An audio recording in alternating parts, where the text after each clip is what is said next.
All right, our LMC TV stream should be live. Is Victor on? Because we need Victor for AVC. Tom, I think he emailed us that he would not be. Say that again? Yeah, he emailed just before the start of the meeting. He's going to join us in executive session, but he'll be commuting, so he won't be in the regular meeting or the rest of the work session. Do you follow? Yeah, I know, but I can't open up AVC without Victor. I'm not, the third cause of action has been dismissed by the court. The 7th, the one against us was dismissed. So you guys are no longer recusing yourselves, is that what you're saying? We don't think we need to, but That's fine with me, but it's your choice. So just tell me what you want to do. All right. I think at this point, we are able to join the meeting. If something changes, then we have to change, that's all. The court's issued a decision. Okay, I didn't, I just didn't want to put you in a precarious situation. All right, let's get started. Good evening. And welcome to the Board of Trustees meeting, work session for May 24th, 2021. May I have a motion to open the meeting? So moved. So moved. Second. Second. All in favor? Aye. Aye, thank you. Okay, as is our want these days, we're going to go right to the executive session agenda. I'm going to read out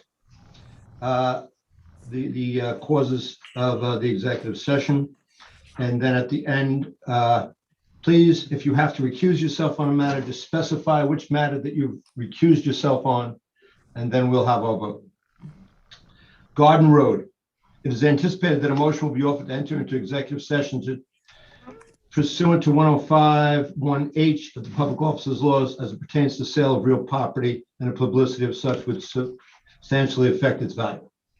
B, Hampshire Recreation LLC, also known as Hampshire Recreation versus the Village of Mamaroneck, round 3. It is anticipated that a motion will be offered to enter into executive session with accordance with 105(1)D to discuss matters of current litigation.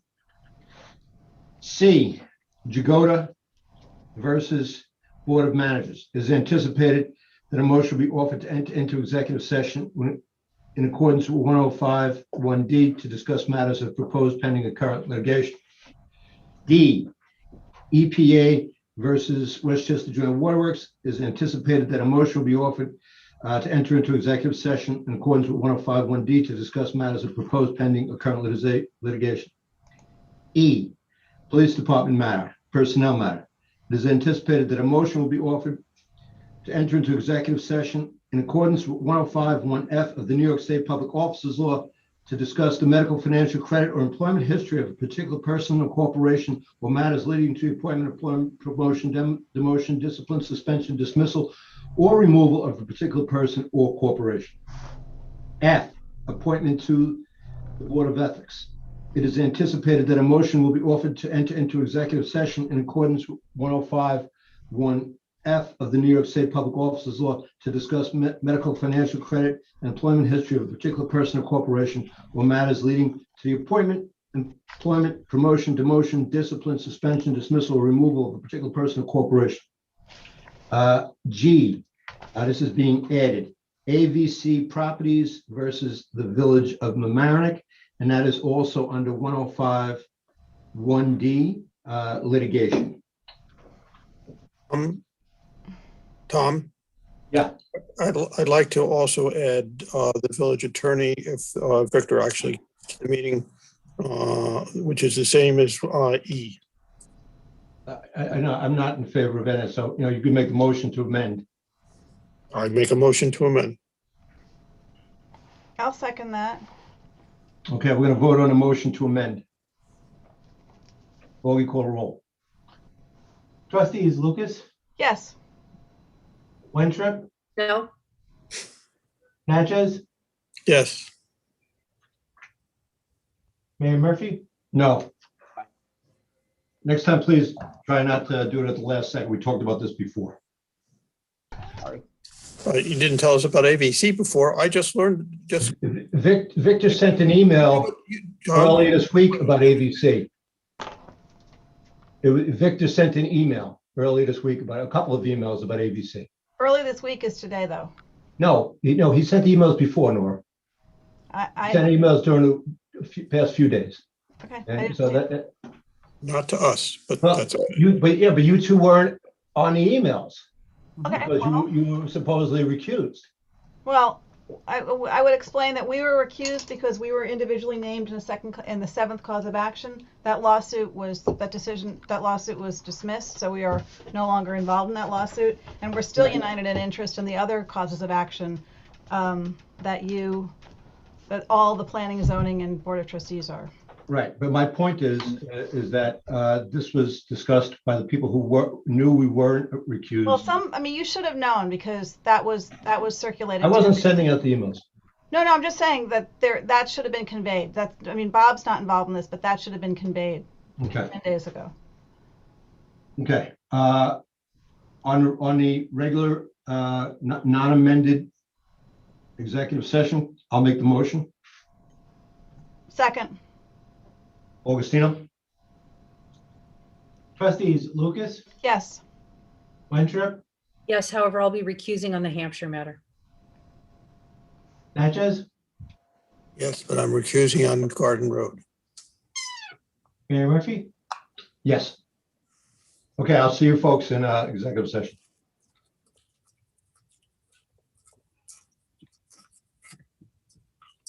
Hi, folks. The crew will be in a minute. We just had the motions to go into executive session.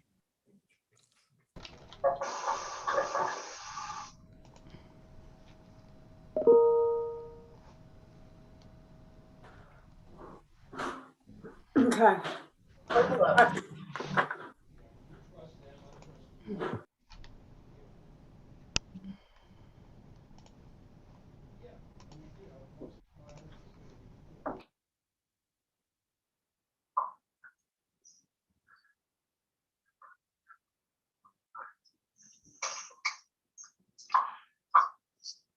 Okay, Mr. Henry, Mr. Barbario, we're here at this first part of the executive session. Tom, your audio is still live. Okay, good, thank you. You're welcome.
Speakers on.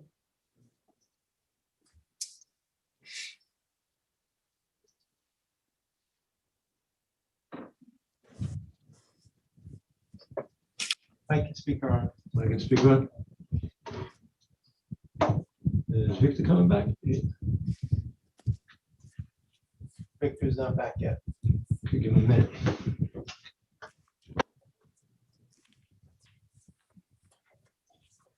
Hey, good evening. We are back out of executive session. In executive session, there were two votes taken. The first vote was a motion to appoint Jerry Barbario as a hearing officer in a police 207C matter. The second vote was to appoint Mr.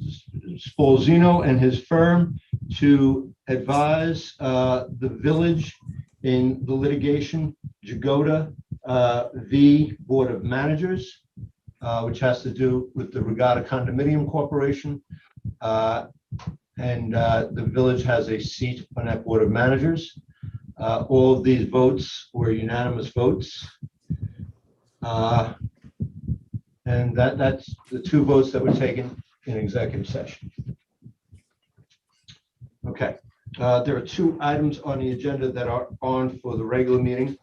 The first one is the funding cycles for community development block grants.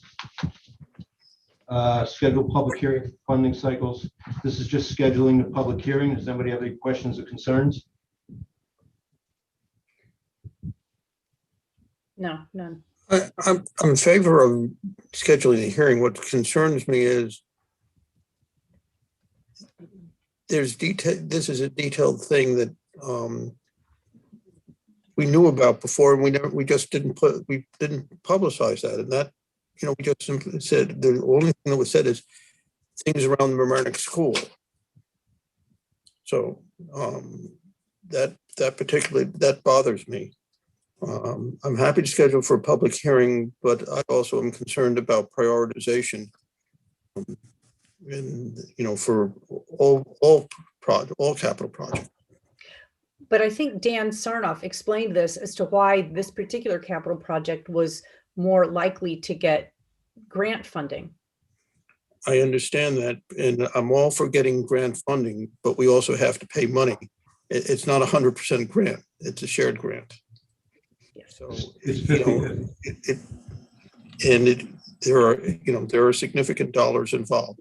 So I don't mind having scheduling the hearing. I'm concerned potentially of going forward the way it is until we straighten some things out and put some priorities together.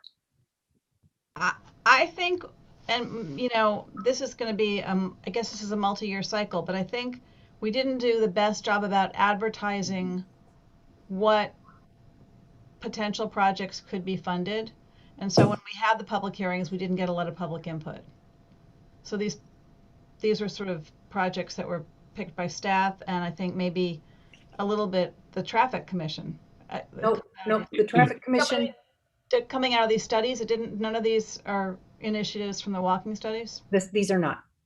No, So, but they are in an area, Nora, that's low and moderate income. Yeah, where we're eligible to actually get community development block grant funding. So it seems to me like these are likely projects to get funded, and that's our goal. We have to apply for projects that are likely to get funded.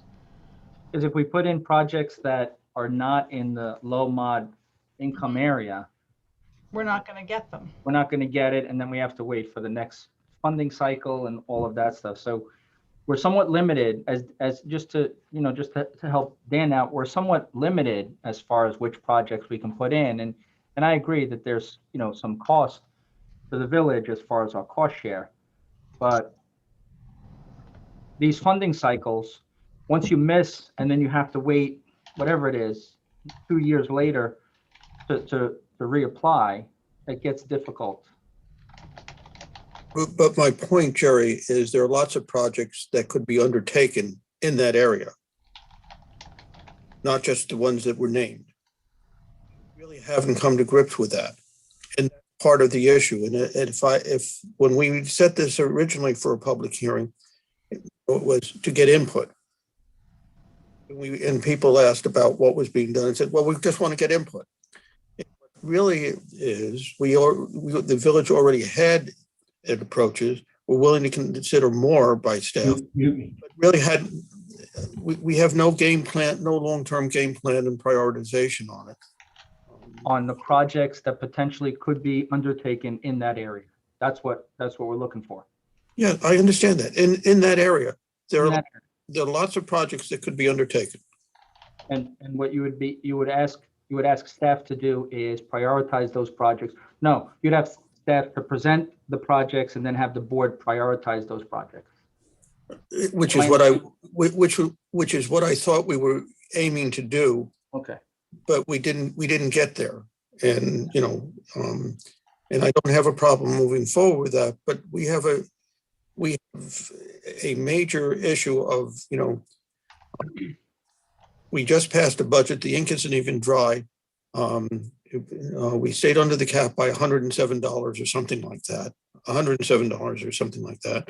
And we already have reduced the revenue by substantially more than that. And I'm not saying the decisions to do that were wrong, but in creating the operating budget, we took hundreds of thousands of dollars of operating expenses and moved them into the capital budget, or said they would be taken care of in the capital budget.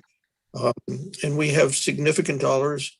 We had at the last board meeting, hundreds of thousands of dollars in projects that were presented that were worked on, quote, for a long time, yet never was before the board and was never prioritized. I'm not saying that any of them are wrong. I'm not saying that anything that has been proposed is not a benefit to the village. That is not what I am trying to connote. But in terms of, sharing information and trying to prioritize things as to what and how much we can actually spend.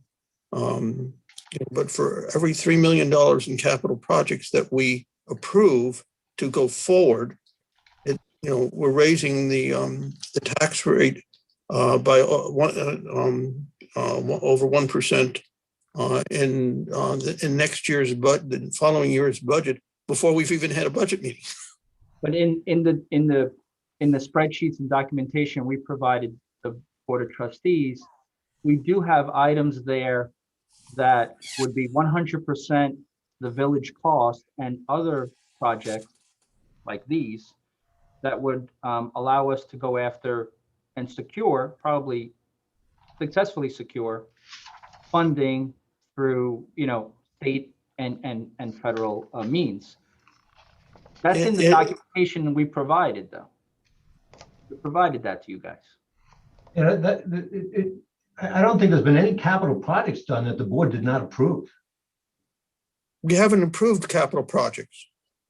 And everything since October, since October, we've had, the budget committee worked very hard on trying to create recommendations and put it forth to the board in October for how to create prioritization, and how to rank them. And we've never done that.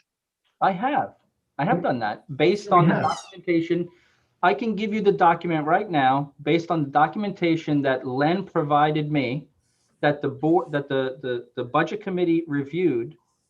I created the criteria scale. I followed the prioritization for capital budgeting that Len Aubrey developed for the budget committee. I've done that. That's available. I can give it to you right now. What we got is we got two different things, Jerry. We got a list of a spreadsheet with dollars spread over 5 years, of potential things to be done, of potential capital projects and needs. Yes. And then we got another spreadsheet without dollars, listing every piece of equipment we have in the village. None of them had the fireboat. None of them have the transfer station. None of them have, which we approved, conceptually approved at our last meeting. have the issues that you've asked for, put on the agenda, for consideration, the work session, which we may or may not get to tonight. None of those things are there, and they're all important things. I'm not saying they're not. Okay. The board as a board has not prioritized them. We haven't said how much we really can spend and how much we can't spend and what has to come first. Okay, can I just interrupt here? We didn't buy a fireboat. We bought a police boat, and we were only paying $50,000 for a $450,000 boat, and we didn't buy the boat. What we did was that boat allowed the police department to put in a request for a grant to get the boat. So that was not a capital project. What we decided that night, Dan, was just to allow the police department to apply for a grant to pay for 90% of the boat. And Mayor, when we developed our master capital plan criteria scale and cost estimates, the boat was not a grant opportunity at the time. That grant opportunity came to us recently. So the harbor master and the police chief discussed taking advantage of that. So it was missing from the documentation I provided because it wasn't even a thought that we would be able to get a $400,000 boat for $50,000. Exactly. So there may be and we don't have it. And all we have is the ability to apply for the grant. Correct. So it's not fair to say that we did that as a capital project because we haven't. Now, I have a criteria scale. I worked weeks on a criteria scale. It's there with my prioritization. If the board wants to take the criteria scale and develop criteria based on each trustee's individual thought process on how things should be ranked, and I'm following the budget committee's ranking recommendations. Yeah, and you asked us for that. But I've done it for you. You've asked us for that, and I replied with my two priorities. Did anybody else on the board reply with their priorities? I did. So if we're going to talk about priorities, let's get proactive and tell the gentleman what our priorities are.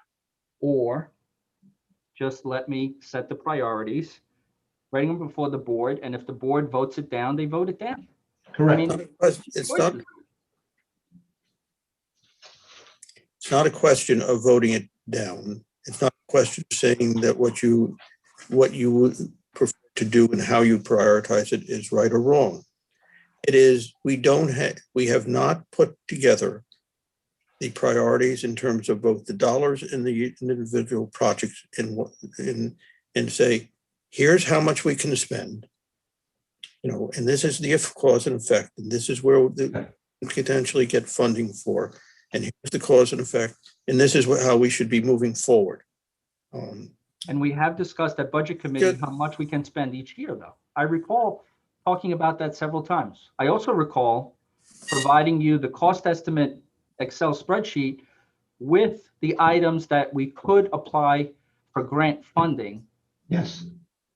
It's in that, everything is there. The problem is somehow the presentation needs to be communicated to us so we can change the method of presentation to provide it to the board. If that's the case, I'll create whatever type of picture you're looking for, but I got to know.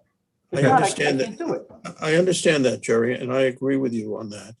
But you have projects, the transfer station, the police station, the harbor master roof, none of those are in there.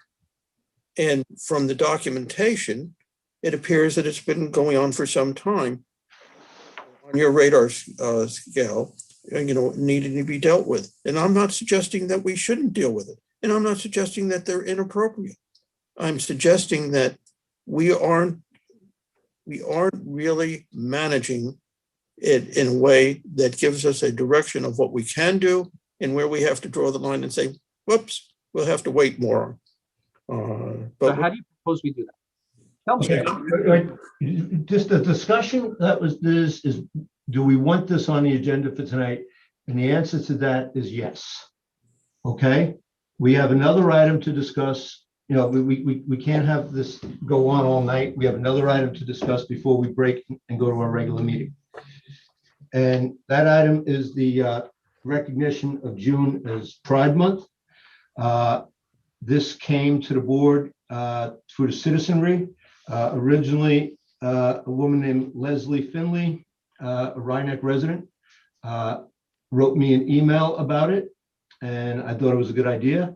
And I asked her to gauge the sentiment in the community for this flag.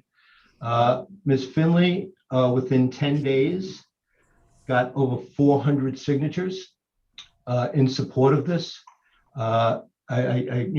We all received a copy of the signatures. Many people who have been very, very active in this community for decades. This is,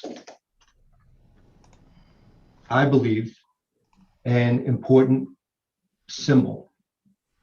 Doesn't cure anything, but it's an important symbol. For me, I look at what I've learned and what I look at in this country is whether it's racial discrimination or discrimination against LGBTQ people.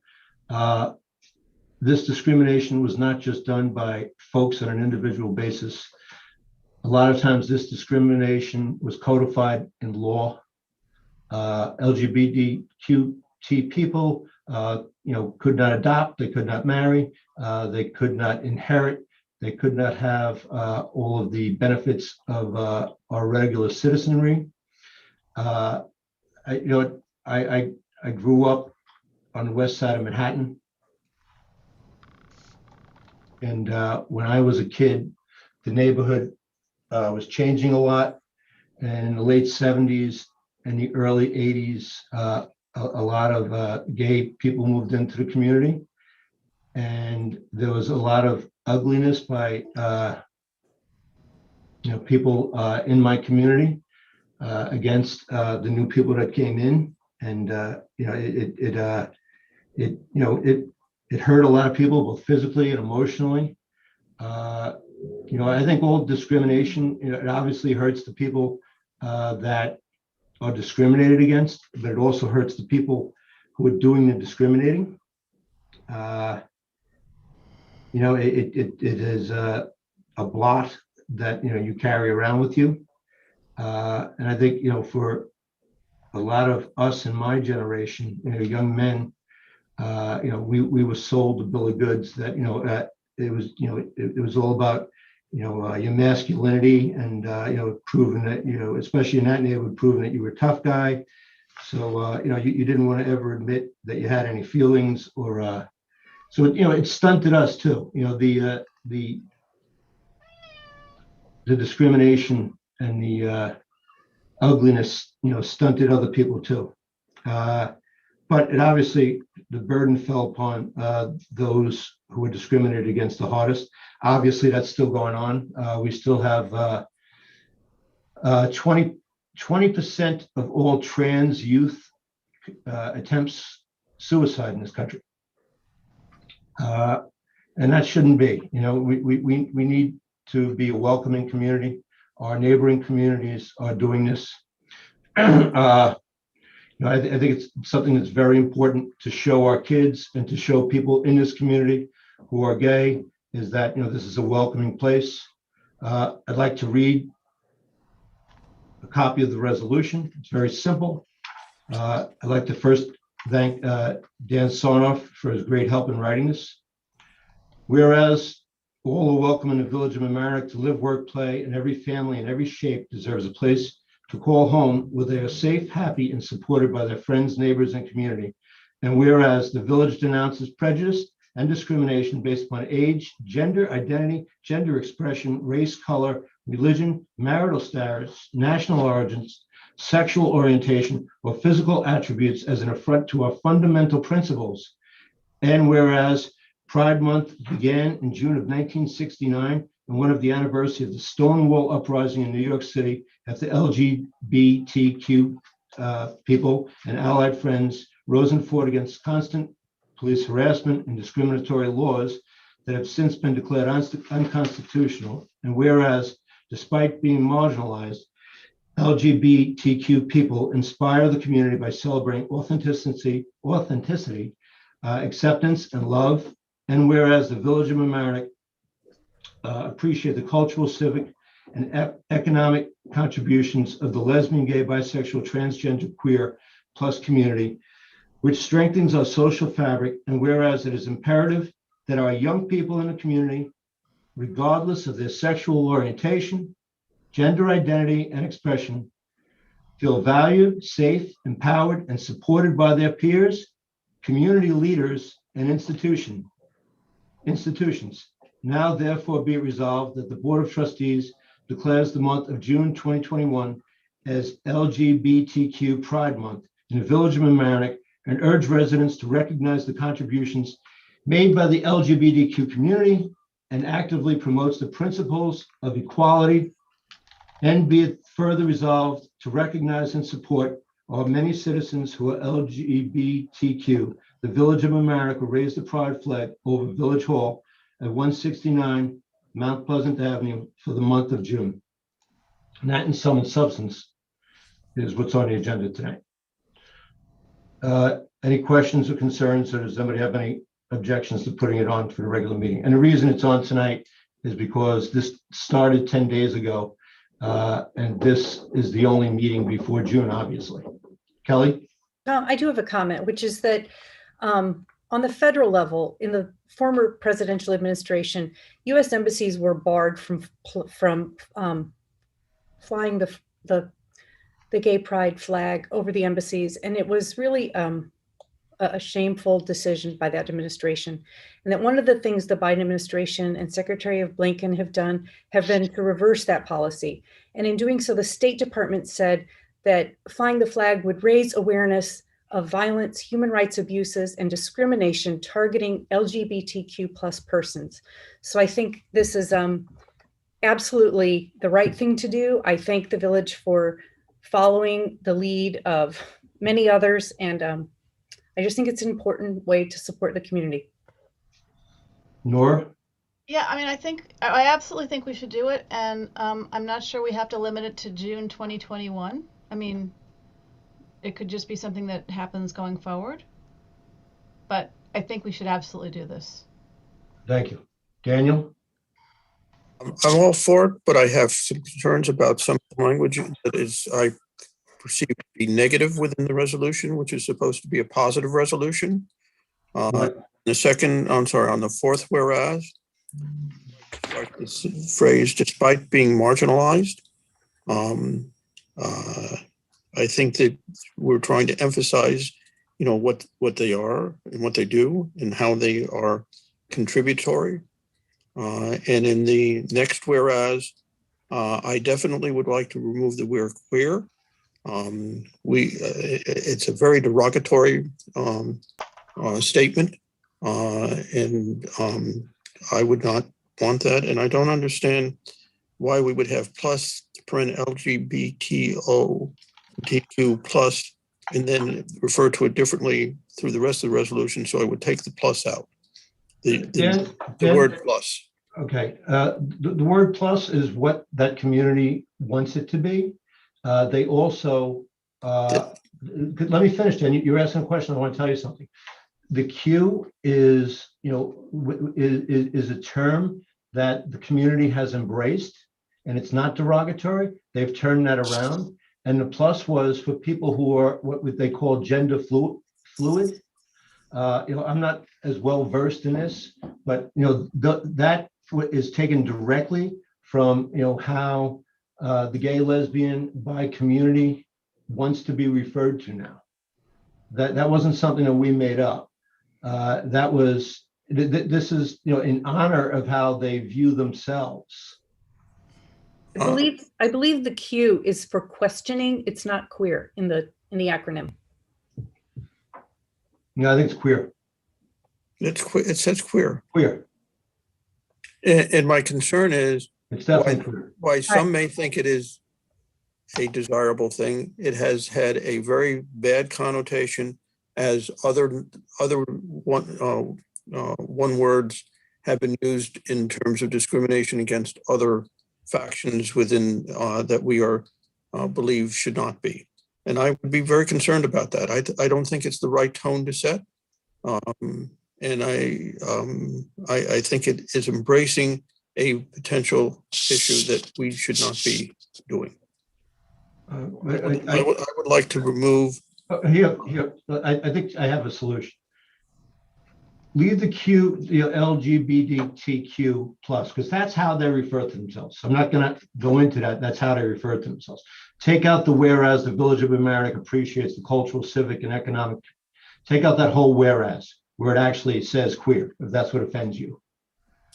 And but leave the LGBTQ, because that's non-negotiable. I know that's how they refer to themselves. The LGBTQ plus, I don't have a problem with. Yeah, okay, so that's why I'm trying to get rid of your problem, Dan, by getting rid So of that whereas. you're suggesting taking out the fourth whereas for, I'm sorry, the 1, 2, 3, Fifth. the fifth whereas. Yes, Okay. yes. Okay, I don't have a problem with that, but I'd also. I don't want to take out the marginalized because it's true. It's what happened. But I don't think, Just- I don't think if you want to just use the the LGBTQ plus, you just can remove the other words and not That's what I'm saying. not remove. I thought you said remove the entire whereas. Remove the entire whereas. That way you don't have, because if you just, if you don't put the Q in there, then it looks like you purposely left it out. No, all I'm saying is the whereas, just leave the LGBTQ plus in there. You don't have to remove Correct, whereas. correct. Well observed, Nora. Thanks. Okay, so Sally Roberts. Sally, you're muted. Yes, Tom. I Sally, got it. in the fifth whereas, you got it, right? Mm-hmm. Could you do me a favor, make that change and send it to me so I could read it tonight? You got it. Okay, so we're taking the fifth whereas out, or we're. No. We're taking the words lesbian, gay, bisexual, transgender, queer, and we're just leaving LGBTQ. Okay, I can do that. Okay, all right. It's time for dinner. Thank you all. We got through some stuff. Oh, while we're here, Dan, sit down. Sit. Good. Everybody okay for June 1st? Yes, 5 p.m. Before 7:30, I'm good for June 1st. Okay, let's do from 5 to 7:30. Yep. I can rearrange my calendar to accommodate that. I don't know, has Victor's, Well, he hasn't weighed in, but we got to make a meeting. Hopefully he'll weigh in. So Sally, Have a power work session. we're going to do a work session June 1st, 5 p.m. to 7:30 p.m. No executive session. Okay.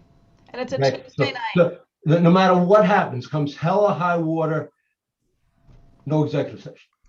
And it's a Tuesday night. It's a Tuesday night. It's the day after Memorial Day. Correct. And then we don't meet again until the 14th. So hopefully we'll knock some stuff off the agenda. Yes, please. Okay, great. Thank you all. Like my item, trying to have an extra work session to just clear the Yeah. work session. Yeah. I need a motion to close this work session. So moved.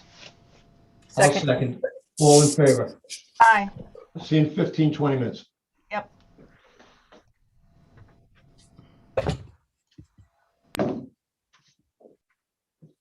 Oh, Lord. Mute.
Mute.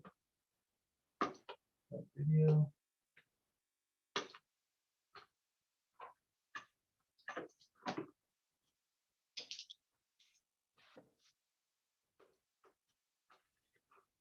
Sorry. Video is on and mic is on. And everybody's still using that right now. Camera is recording. We have the whole gang here or what? Everybody's on, just one thing on their mics and cameras off. So it's coming back on. Yours on. I just sent you an email.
Good evening.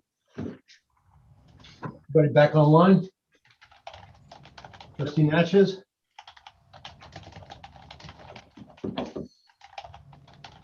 Okay. Gang's all here? Excellent. Good evening and welcome to the May 24th, 2021 Village of Mamaroneck Regular Board of Trustees meeting. Please join me in the Pledge of Allegiance.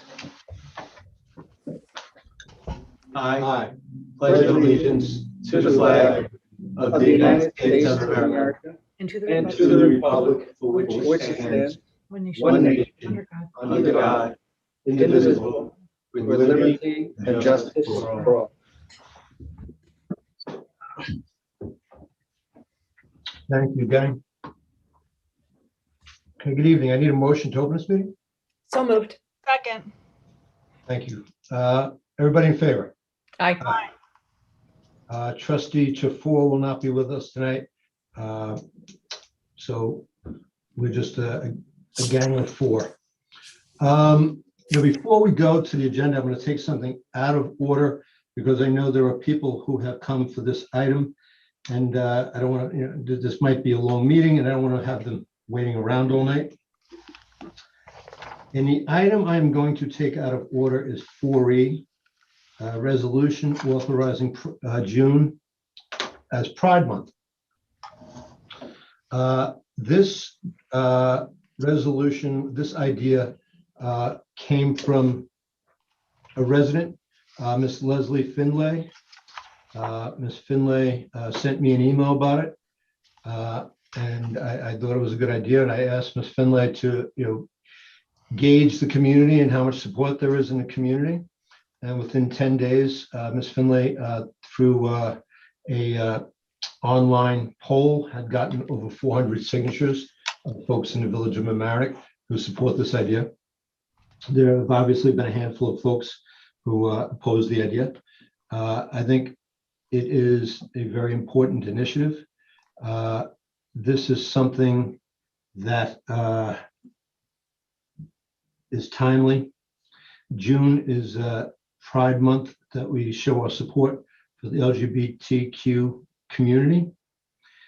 We were talking about it before, and it's my belief that discrimination in this country is not something that just occurred in the hearts and minds of residents. It is something that was codified in law. Both racial and sexual discrimination were codified in the laws of this country. And the pendulum has not, or the arc of justice has not completed its journey yet. And there still is a lot of discrimination. There are a lot of folks who face tough times because of who they are, a situation that, who they are and who they love and who they care about. And, it behooves us as a community to show that we support people for who they are, especially our children, many of who struggle with these issues. I read recently that 20% of all trans youngsters try to commit suicide in this country. So, since government had a very big hand in discriminatory policies, I think it's an important symbol that government shows that we're now welcoming, at least this government is now welcoming, and that, to make America who America should be, we all have to have a seat at the table, no matter, who we love or how we look or our economic background. And I think that this is a small step in making that happen. I just want to read off the resolution, and then I know there's folks who want to share about this and give them an opportunity to share about this, but just so everybody knows what the resolution is, I will read it. It doesn't take that long. Whereas all are welcome in the village of Mamaroneck to live, work, play, and every family in any shape deserves a place to call home, where they are safe, happy, and supported by their friends, neighbors, and community. And whereas the village denounces prejudice and discrimination based upon age, gender identity, gender expression, race, color, religion, marital status, national origin, sexual orientation, or physical attributes as an affront to our fundamental principles. And whereas Pride Month began in June of 1969, on the one-year anniversary of the Stonewall Uprising in New York City, after the LGBTQ plus and allied friends rose and fought against the constant police harassment and discriminatory laws that have since been declared unconstitutional. And whereas, despite being marginalized, LGBTQ plus people inspire the community by celebrating authenticity, acceptance, and love. And whereas the Village of Mamaroneck appreciates the cultural, civic, and economic contributions of the LGBTQ plus community, which strengthens our social fabric. And whereas it is imperative that young people in our community, regardless of sexual orientation, sexual identity, and expression, feel valued, safe, empowered, and supported by their peers, community leaders, and institutions. Now, therefore, be it resolved that the Board of Trustees declare the month of June 2021 as LGBTQ plus Pride Month in the Village of Mamaroneck and urge residents to recognize the contributions made by members of the LGBTQ plus community and actively promote the principles of equality. And be it therefore resolved to recognize and support our many citizens who are LGBTQ plus.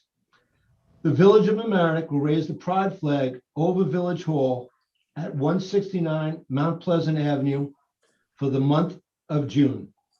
And hopefully that will be in perpetuity in the month of June. So that is, in sum and substance, what we are doing here tonight. If anybody attending would like to comment, please raise your hand. Ms. Finlay. Augie, please recognize Ms. Finlay. Thank you, Mayor and mayors and members of the Board of Trustees for the opportunity to speak this evening. And thank you so much for the support that I have read and heard in this resolution. My name is Leslie Findlay, and my family and I have lived in Mamaroneck for close to 20 years. This request to recognize June as Pride Month in our village and raising the pride flag is a celebration of human rights that most of us take for granted. In 1964, our Congress passed the Civil Rights Act prohibiting discrimination on the basis of race, color, religion, sex, or national origin. Provisions of this act forbade discrimination in hiring, promoting, and firing based on these criteria alone.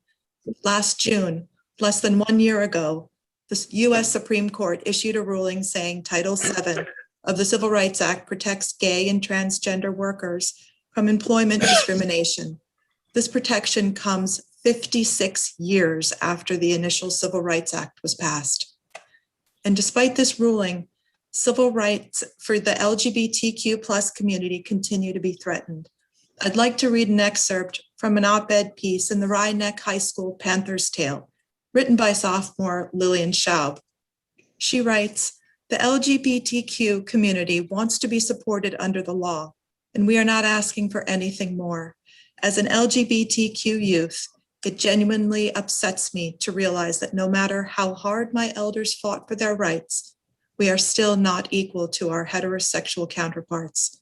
I wish those who do not support the LGBTQ community could step into our shoes so they could witness discrimination firsthand. People of the LGBT community are just as equal as any other human being, and they have rights that sadly still need to be fought for." Well said, Lil, well said. Rye-Neck Middle School has been awarded No Place for Hate by the Anti-Defamation League for the 9th year in a row. This is one more example of how our children are leading the way. We as adults need to catch up to them by doing the right thing and making our community and the world at large safe and affirming.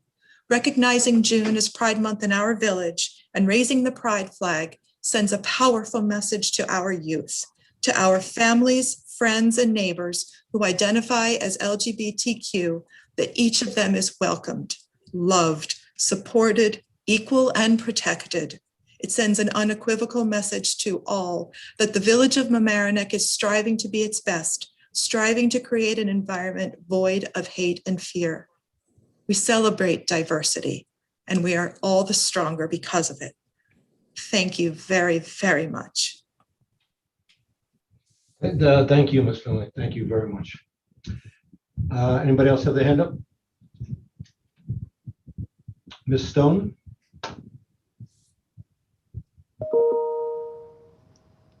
I'm just so moved by all of you guys today. I can't even tell you. just from reading the resolution this morning to Kelly standing up and bringing up the embassy, to Nora, extending it beyond 2021, Dan clarifying, Tom advocating. I'm so appreciative, and I've never been prouder of this board. So I just want to thank you. Thank you, Alana. Mr. Quiros.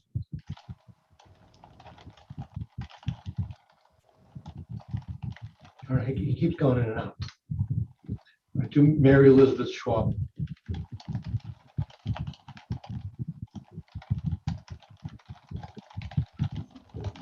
Hi. Hi, how are you? I'm good. I'm Mary Elizabeth Schaub. I live at 1517 Henry Avenue here in the village. My daughter is Lillian Schaub. She is the author of that op-ed that appeared in the Panther's Tale. She showed so much bravery in writing that in high school. I simply ask all of you to show the same bravery in supporting our youth. Thank you. Thank you, Leslie. Thank you, Alana. Thank you, everyone else that's on this call. This is so important for our children to see that they're accepted no matter what. Thank you. Thank you. Thank you very much for sharing. Anybody else with a hand up? Louis Query. Does Louis have his hand up? Get him. Yeah, he keeps going in and out.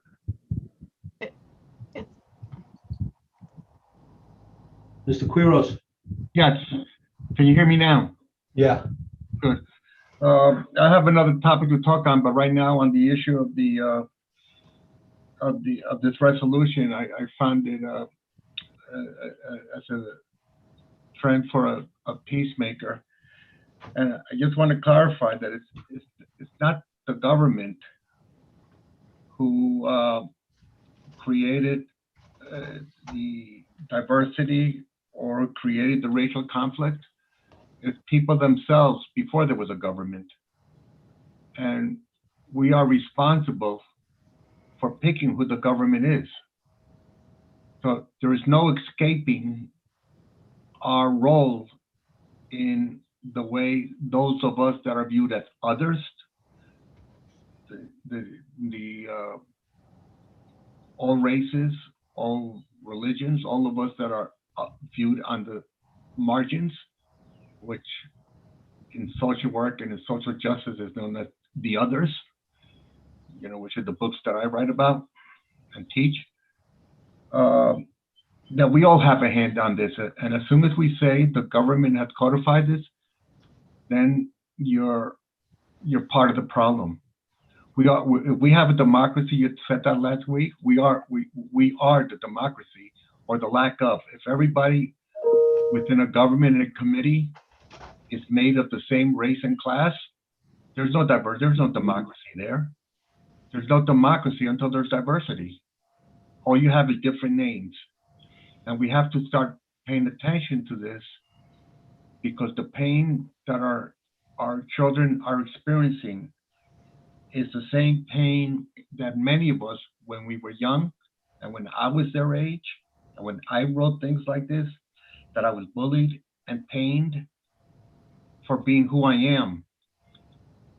And it continues. So each one of you is responsible for assuming that we have a democracy when we don't. And it's not the government, it is us. And until we realize that it is us, we got major, major problems. We said to ourselves, there's no way I would have done this. And that family said, every year that goes by, the youngsters that are now adults are saying the same thing. So I want to say that, and I hope this doesn't disqualify me for another topic later on. No, you're under the wire. No problem. Okay, thank you. Thank you. Ms. Short, yeah. Hi, it's Hilary Short. Hi, Hillary. Hillary, you muted yourself. No, I muted her. I live Hillary, start again. I'm sorry. Hillary Short. I live at 151 Fenimore Road in the village of Mamaroneck. And I just want to say I'm really impressed with Leslie and Mary for the work they've done on this and for working so hard on this really important issue. I have lived in several areas, like I posted on line, and I know I have a lot of friends that are gay, and I had a neighbor that was trans, and it's very, very tough because they never want to go home, a lot of them, to where they came from. And because of being different and not feeling part of it in their communities.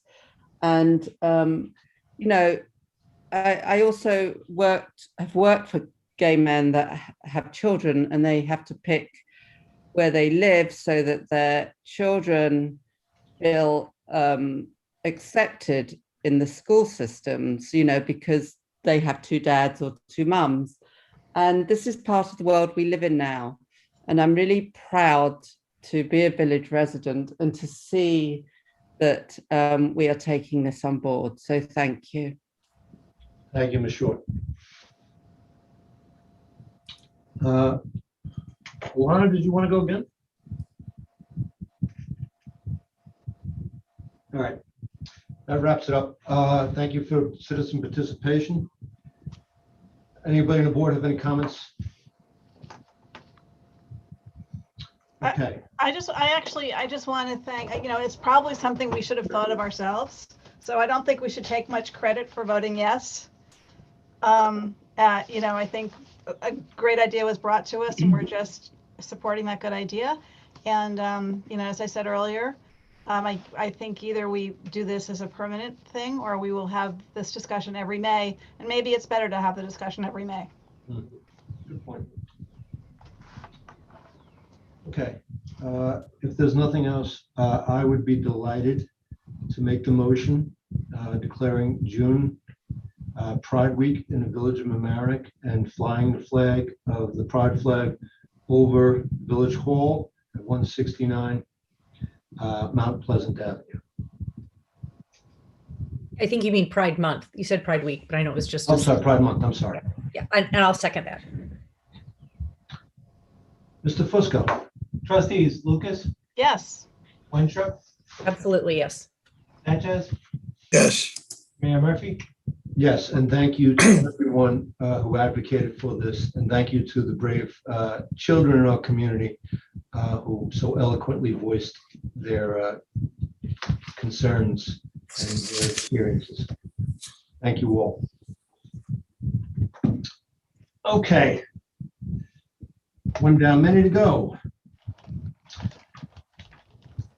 First item on the agenda is presentations A.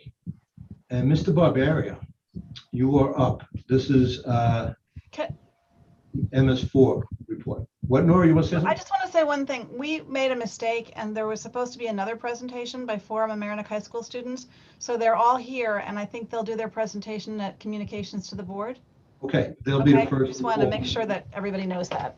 Thanks. They'll be the first call to communications to the board. Great, thank you. Mr. Barbaria.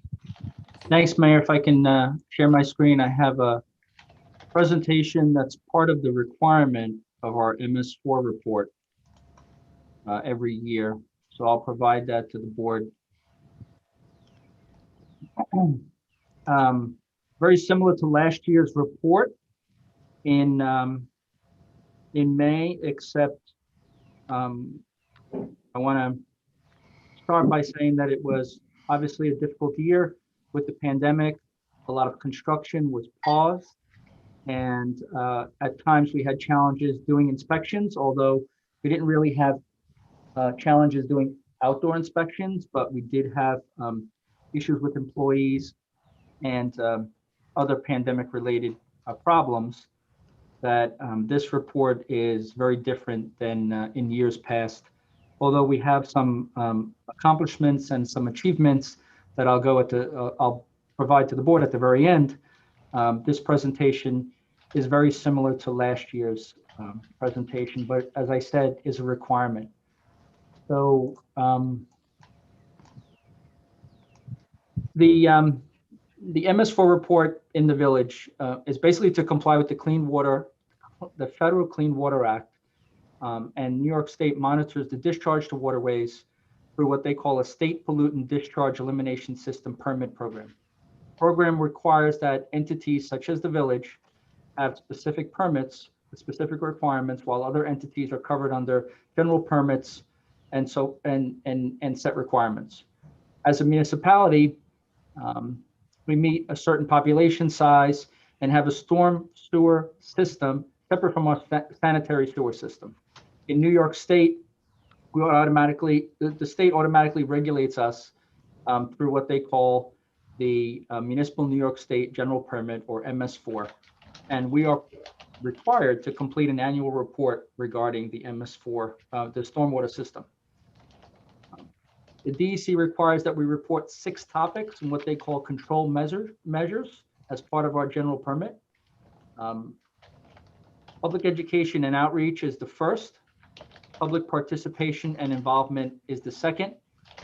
In both of these items, it was very difficult during a worldwide pandemic to achieve these control measures, but we did, in some regard, use some very creative ideas to accomplish that. But of course, we were unable to meet as we have in the past for our clean and green events and other events such as visiting the schools and providing outreach opportunities to the community. The number 3 and number 4 is illicit discharge detection and elimination. Number 4 is construction site runoff control. As far as construction site runoff control, the idea is to develop, implement, and enforce an erosion and sediment control program for construction activities. As I said, there were very few construction, very little construction going on during the pandemic because there was a lot of issues with holding off, based on the governor's regulations, holding off assembling employees and workers. So it was very difficult during the pandemic. And so what you'll see is less activity this year than you would normally see in the past. Number 5 and 6, post-construction runoff control. The MS4 report reports that stormwater controls, including preventive actions, protecting sensitive areas, and the use of structural controls, such as swales and pervious pavement, are inventoried and then inspected when needed. Pollution prevention and good housekeeping. The report discusses that the prevention and reduction of pollutant runoff from municipal operations, and that's really in part why we train municipal staff on pollution prevention measures and also keeping an eye out for those kinds of issues. In control measure number 1, public education and outreach, our goal was to continue to post information and videos on our website and distribute printed material. Obviously, we did not have a connection with the school since schools went to a remote. All the kids were at home. We did have success, however, when our Marine Education Center leader, naturalist Kyle Troy, developed a series of videos for the students at the schools, as well as everyone the students who would normally go to the schools, who were all at home. And during those videos that she created, along with LMC TV, we had over 9,000 views. Obviously, the current goal and this year's goal is to continue to get back to normal, or whatever the new normal is, and provide activities, outdoor activities, and potentially, hopefully, increase those as well. Control measure number 2 is public involvement. We did not have a clean and green event this year, but we didn't have one last year. We did have one this year, So I'll be able to report in next year's MS4 report presentation that we had, I believe, almost 2,000 people participate in total, which is probably the largest we've ever had. And this is a picture of Kyle Troy before the pandemic, visiting one of our schools. He doesn't know I'm using this picture, so I will get an email later today. Number 3, illicit discharge detection. The goal is to continue to investigate illicit discharge, inspect outfalls, and update the record keeping with software. We've been talking about software for a long time. Staff is ready to move forward with a presentation to the board to upgrade our current software and include additional modules that will help us do this. We also did go out to bid and we awarded to Arcadis a new investigation contract where we would investigate illicit discharge. We've already started that. We started that in April. And we'll continue to investigate any reported suspected illicit discharges through our building department, principally Dennis, Charlotte, Tom, and Kevin do that for us. Number 4 is construction site runoff control. Obviously, we weren't able to make any headway in this because of the pandemic, because we had our priority shift. We really had to focus on the health and well-being of the staff as well as the public, and all sorts of extra work that the pandemic required municipalities to do. But our current goal is to upgrade the proper software program that fits our needs and revise the code to help us maintain better records and streamline this process. Number 5 is post-construction stormwater management. Construction practices usually are monitored by the village engineer. We don't have a village engineer. We have a consulting engineer. And as I said before, building department staff really helps us with that. The software, again, once we upgrade to a reliable software program and package, I think we'll be able to do a much better job with this. Software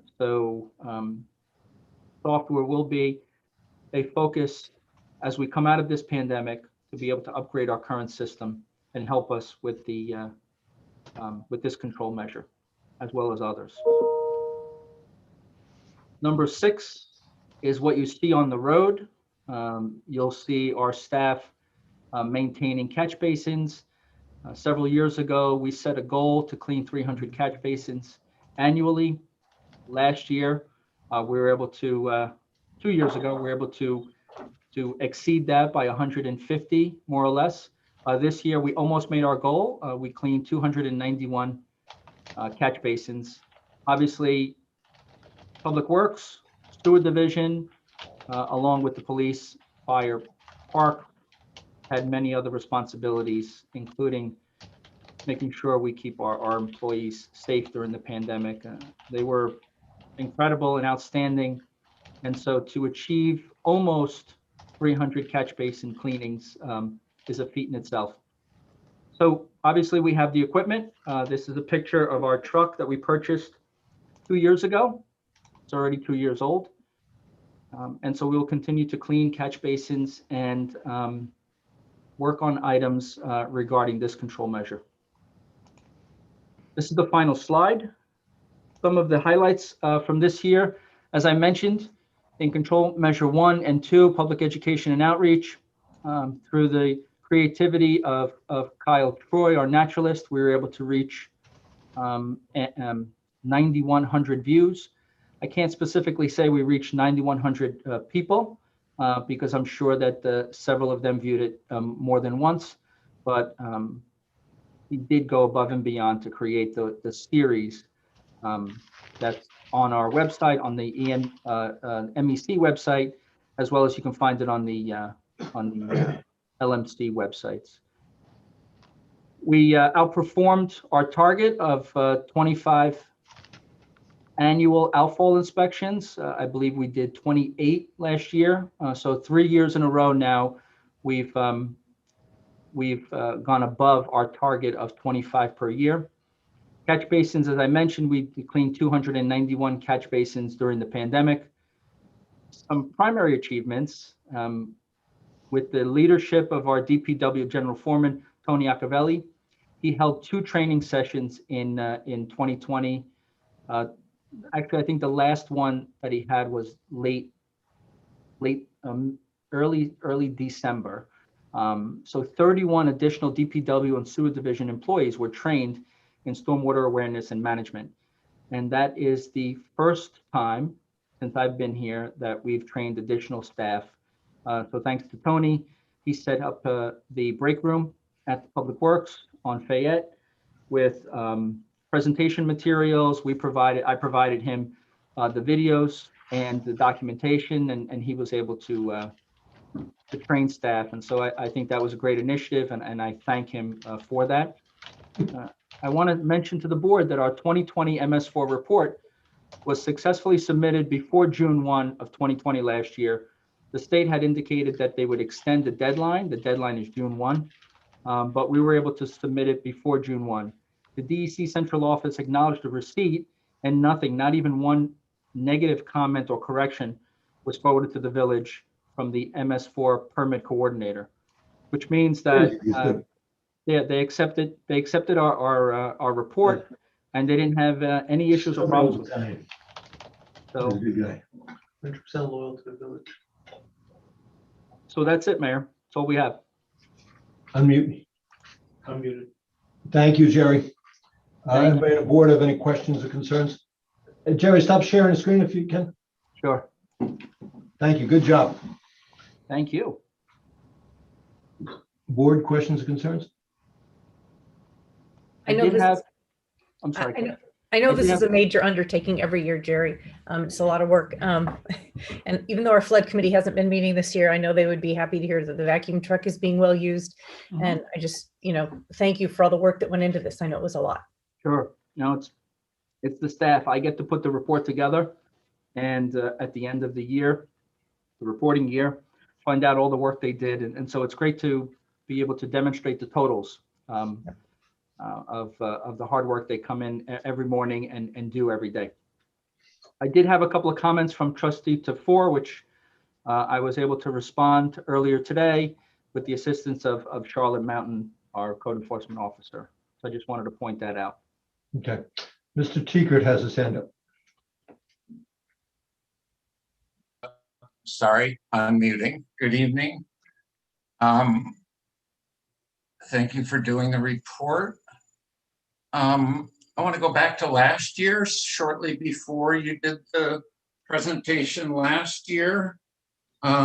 Trustee DeFore responded to your email saying you weren't going to do the presentation at the public meeting, and he provided you basically the excerpts from the Speedy's general permit on the requirements of the annual report. One of those requirements is to receive comments and questions from the public.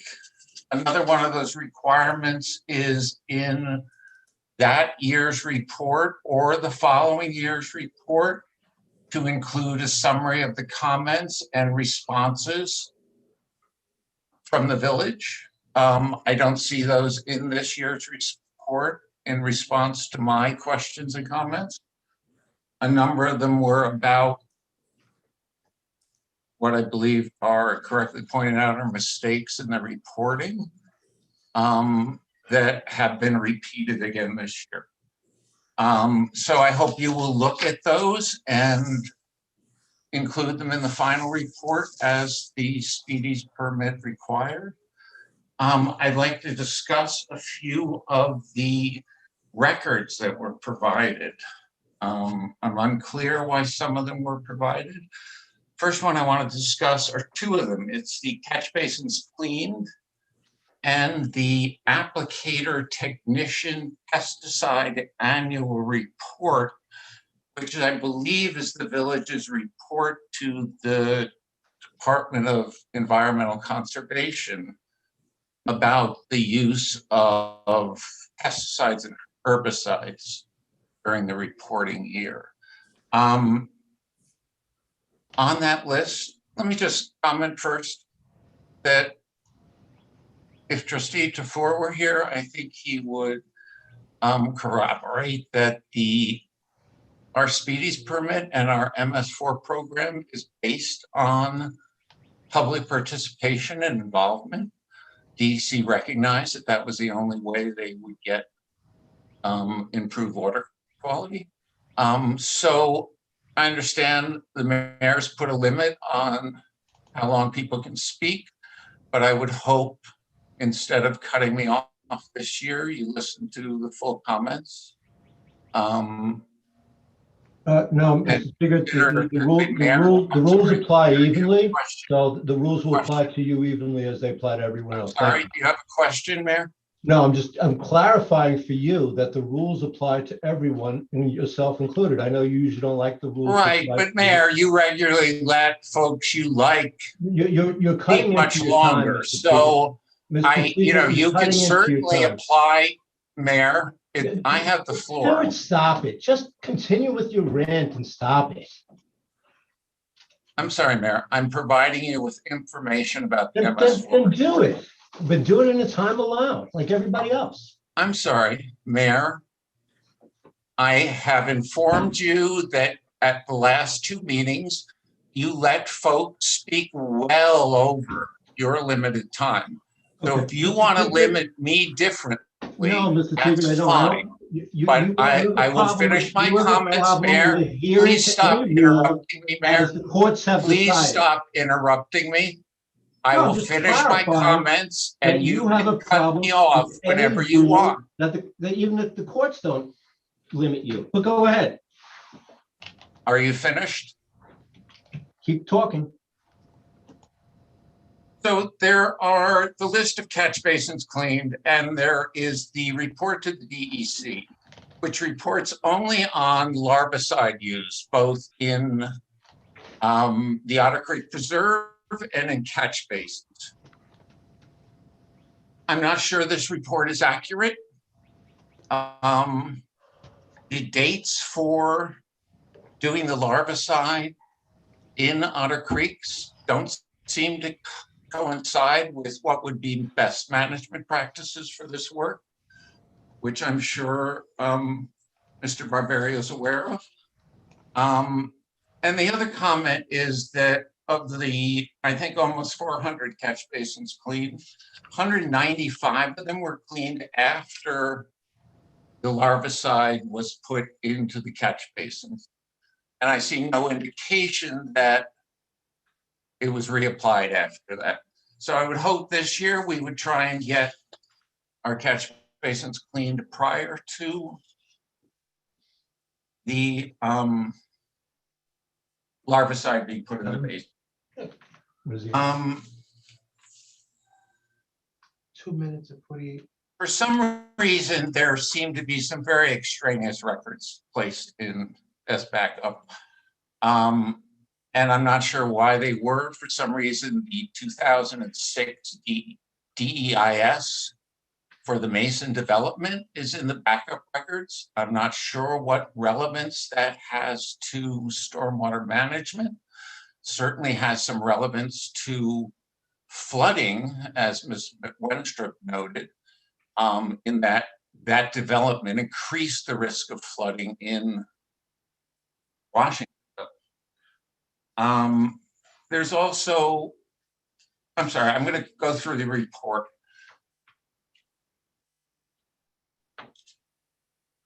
I've asked for records that clearly haven't been provided. Wondering if, well, here are my questions for this evening, and which should be answered in the report. What schools and universities were inspected?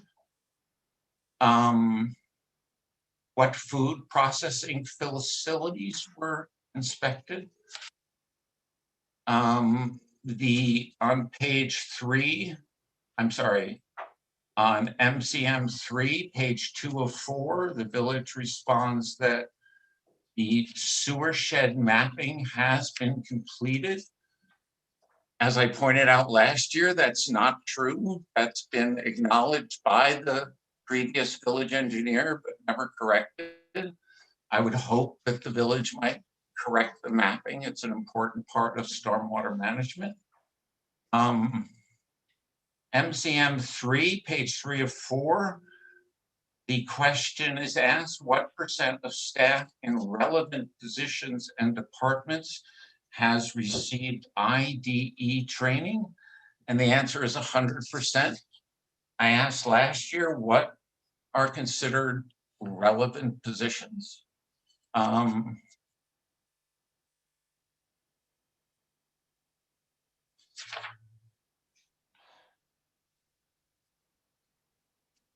page MCM 4/5, page 1 of 2, questions asked, does your MS4 have a mechanism for receipt and consideration of public comments related to construction SWIP? I asked last year. The answer given is yes. I'm unaware of what that process is for the SWIPs that never get to a land use board.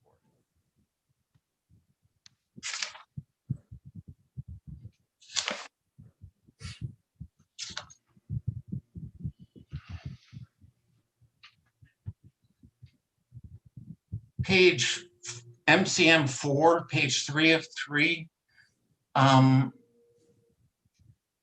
village has answered that the measurable goal identified in this SWMPP for this reporting period is revisions to the current local stormwater code, utilizing software to track, there's a typo, elements of it.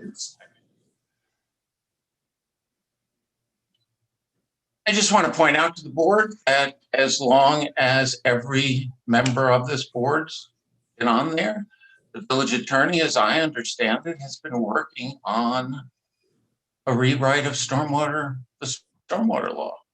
It's readily acknowledged that our stormwater law is unworkable. So maybe this year, instead of just putting it down as an aspirational goal, the trustees will actually turn their attention to creating some semblance of a workable stormwater management law.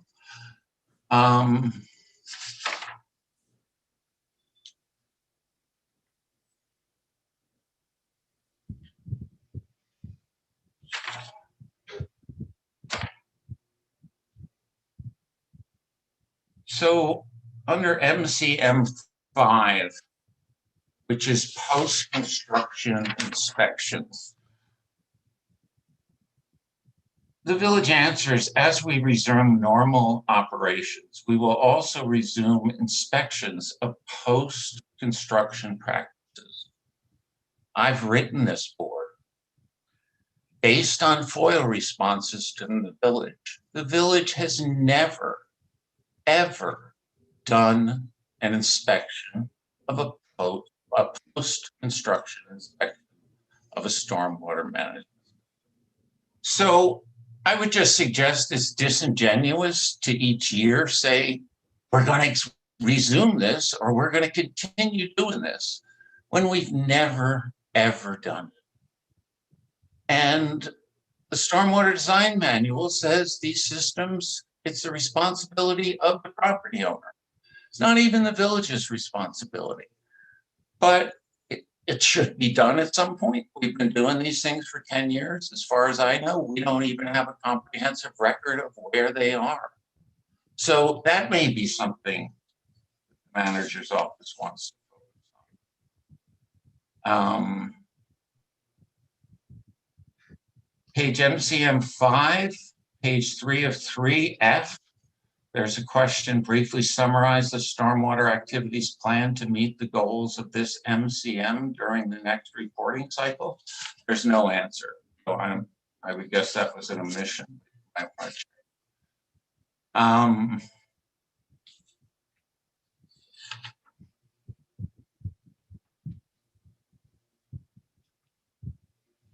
Can you briefly explain the DPW, the men that were trained, how they're going to be utilized in improving stormwater? I think that would be an interesting topic for the public too. It might generate some interest. I guess that's it. But again, public involvement is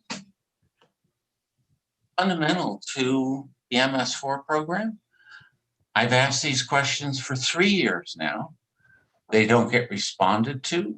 They don't get fixed, the obvious problems. So I hope this year it'll be different. Okay. Thank you, Mr. Teague. You've had over twice the time limit.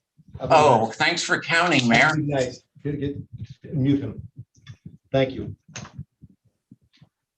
Mr. Quiros has his hand up. Mr. Quiros, this is on the MS4 report. No, I have my hand up, but not on that. Okay, then let's go on what we're doing, okay? The next item we're gonna take is the first communication to the board are gonna be the children from the high school who were supposed to do a presentation, but it didn't get on the agenda. So we're gonna give them more time because there's 4 of them and their presentation was inadvertently left off the agenda. So Nora, do you know who the leader is of this cabal? You're muted, Nora. You're muted. It may be Justin Solis who's going to start off, and they sent the presentation to Sally and to Cliff and to Augie. Okay, Mr. Solis. Mr. Solis, you want to put up your hand? Should we promote them to panelists or Oh, speakers? yeah. Promote, So promote. it's Justin, Olivia. Daniel, Olivia, and Jackson. Just so folks know, these young folks have been working on a proposal to lengthen elected terms to 4 years instead of 2, and to move the elections into the even numbered years.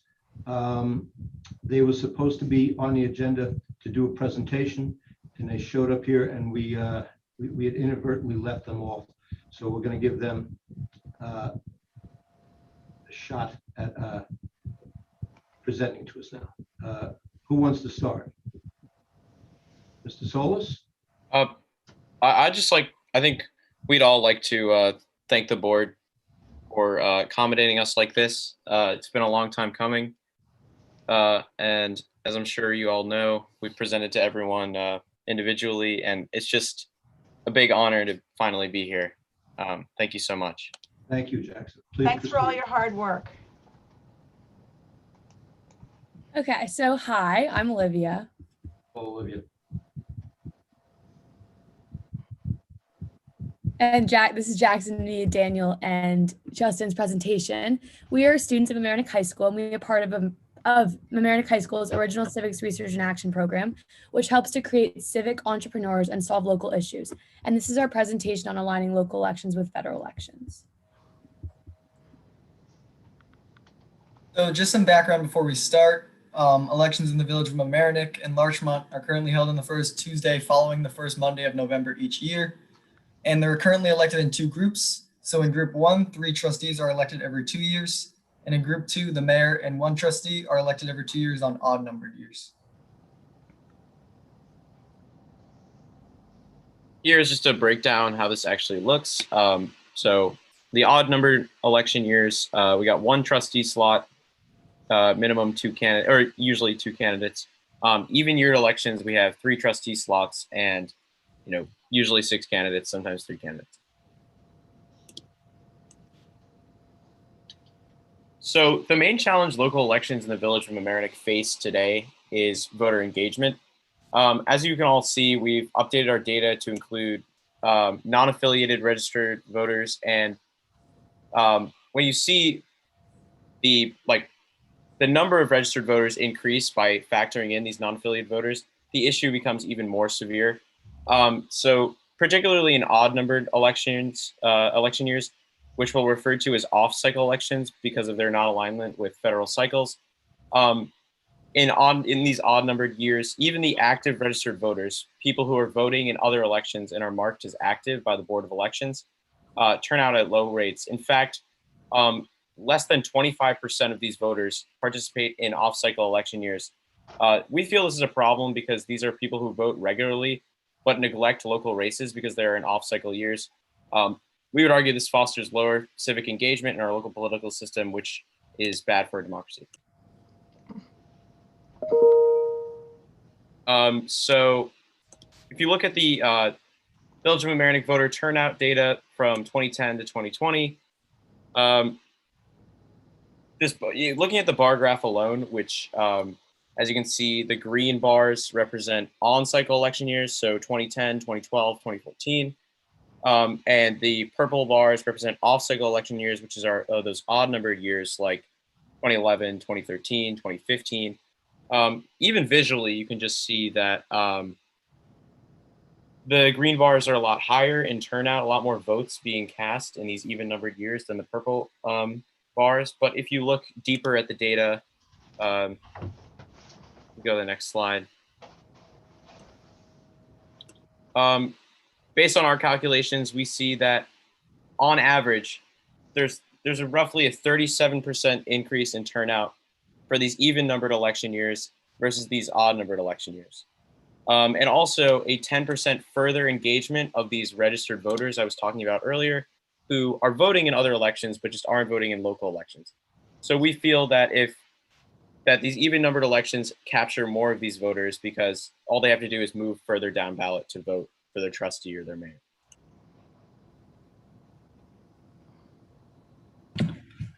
So we feel that this lack of voter engagement generates a pretty big problem. We think that democracy works at its best when more people turn out and are engaged in the process.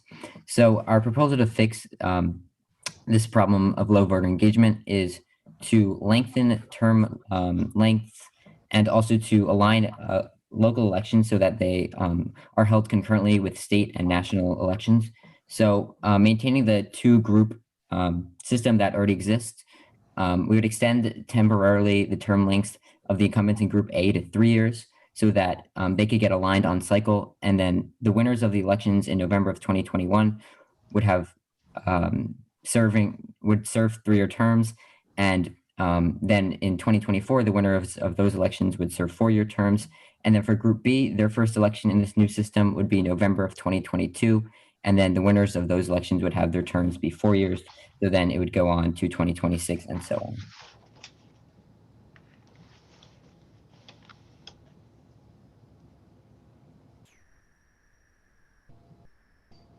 So we also have legal justification for this project. So Section 3-302 subpoint 7 of New York State Village Law says that through referendum, the trustees of any village can change the election date to even-numbered years, as well as Section 3-302 subpoint 5, which says that the terms of elected officials can be extended to 4 years.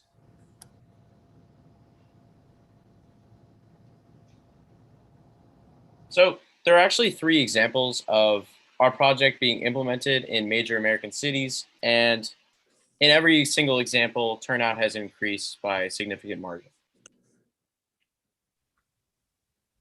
So our first example is in Baltimore. In 2016, Baltimore's municipal elections were aligned with the national general election, and the 2003 election in September was postponed to November 2004 because of a clash between Maryland state election law and the Baltimore City Charter.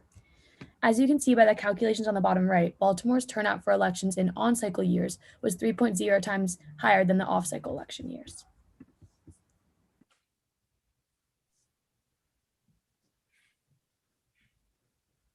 In the example of Austin, in 2014, municipal elections were aligned with national midterm elections. And just for reference, the 2006 and 2012 elections cannot be evaluated as on-cycle elections because they took place in May, obviously not the November election for like president or Congress. So again, you can see based on the calculations that turnout for elections on cycle on average was 3.3 times higher than it was in off-cycle elections. So our final empirical example is Phoenix, Arizona. 2018 was the first election in which their local elections were aligned with state and federal elections, and the turnout increased pretty substantially. The average turnout in off-cycle elections was around 107,000, while for on-cycle elections, it was 410,000, which is nearly a 4% or 4 times higher for on-cycle elections than off-cycle elections. So we think that these 3 empirical examples pose pretty significant evidence that aligning elections would increase voter turnout. Outside of these examples, we have some other evidence that supports our case. So a nationwide poll conducted a few years ago found that 70% of voters favored moving local elections to line up with larger elections. There was also an analysis done of a few thousand municipal elections in the state of California, and it found that turnout was 25 to 36% higher in elections that were held concurrently with state and federal ones. There's also been a nationwide trend towards aligning elections. So in the last 5 years, California, Kansas, and Michigan have all taken steps to line up their elections. And only a month or so ago, the state of Virginia also aligned their elections. So we have some other evidence, not just with this increased voter turnout, but it would also increase or decrease the cost both to the municipalities running the elections and to the voters participating in them. So since elections would be held less frequently, the voters wouldn't have to go to the polls as much, and the election administrators wouldn't have to hold as many elections. So we thought we'd conduct some research anticipating some possible concerns with our proposal. So I guess here they are. So a possible opposition to this proposal could be how the Republicans in the Village of Mamaroneck are impacted. And as you can see from the graphs on this slide, the Republicans' margin of victory, how much they won or lost by, only suffered a negative 3% change in the on-cycle election years compared to the off-cycle elections. This is a very small margin considering how the Republicans have half as many registered voters in the Village of Mamaroneck.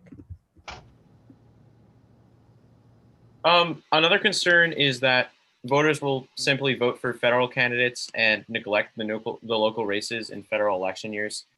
Our analysis of comparing presidential turnout with local turnout in the 2012 and 2016 election years shows that roughly 87% of federal turnout spills over to local elections.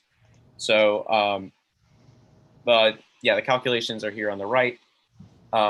Just based on these 2 presidential election years, that's a pretty significant margin, we would argue, that is carried over, if you will, from these presidential elections.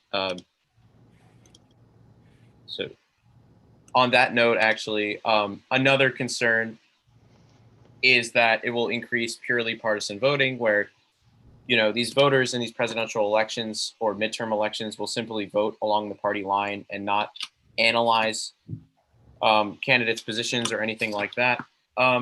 So while this concern is qualitative in nature, we did our best to prove some degree of split ticking voting in on-cycle elections. So first, we looked back at 2012, the midterm race. So we compared Democratic and Republican votes for Congress in the 16th district with the Republican and Democratic votes for trustee in these districts. And we found that roughly 247 voters of this electorate split tickets in that they voted Democrat in the congressional race but voted Republican locally, or vice versa. So this is roughly 7% of the Democrats voting in the 2012 congressional elections who are switching tickets in their local election, demonstrating some degree of engagement.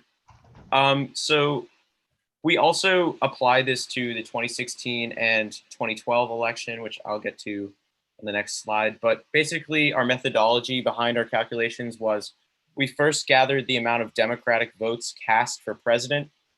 Then we adjusted the number for the average percentage of voters from the last slide that vote in both local and federal elections, so 87%. So that split ticket voting cannot be alternatively explained away by voters simply not voting, right? So like people just not voting in these elections. After this, we took this adjusted number and divided trustee turnout by it. giving us the percentage of voters who voted Democrat in both the presidential race and the local election. Then we simply subtracted this number from 1 to get the percentage of Democrat voters in 2016 who only voted Democrat in the presidential election, but decided to vote Republican or other in the local election. So in 2016, it's there's a 13% margin of Democrats who voted in the 2016 presidential election and then switched tickets to vote for a Republican local candidate in the trustee election. Now, if we go to the next slide, in 2012, we see a similar margin. 16% of the Democrats voting in the 2012 presidential election switched tickets in the local election. Now, we would say this proves that there is consistently some degree of differentiation between local and national races when voters make their decision, and that voters are voting differently between national and local races. Just for reference, the 2020 election cannot be used because there was no Republican opposition in the local race. And the last concern is if people will run for 4-year terms. So the extension of the term length might appear as if it would dissuade the population from running for 4-year terms, but our analysis shows that a large proportion of village trustees have sought 4-year terms despite 2-year term lengths. And as the data shows, 17 out of 23 village trustees have run for second 2-year term, resulting in 73.9% of village trustees seeking a 4-year commitment. So overall, while the idea of 4-year terms can seem like a huge change, the neighboring town of Mamaroneck, and in fact all towns in New York State by law, have 4-year terms for their board members. In this case, we believe that all the benefits outweigh the possible criticisms. Not only are 4-year terms much more cost efficient, but they also can help make a much more efficient government with officials who have really gotten the hang of their positions. As seen from the quote by Abby Katz, a town official in the town of Mamaroneck, we can see that there are many benefits of a town board that has been there for 4 years.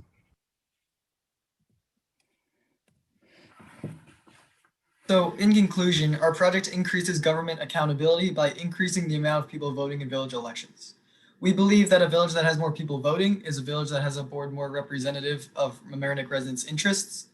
In addition to simply increasing turnout, our project removes the less convenient odd-numbered election years, thus allowing for more discourse during a conventional election year about candidates' values and solutions to the village's problems.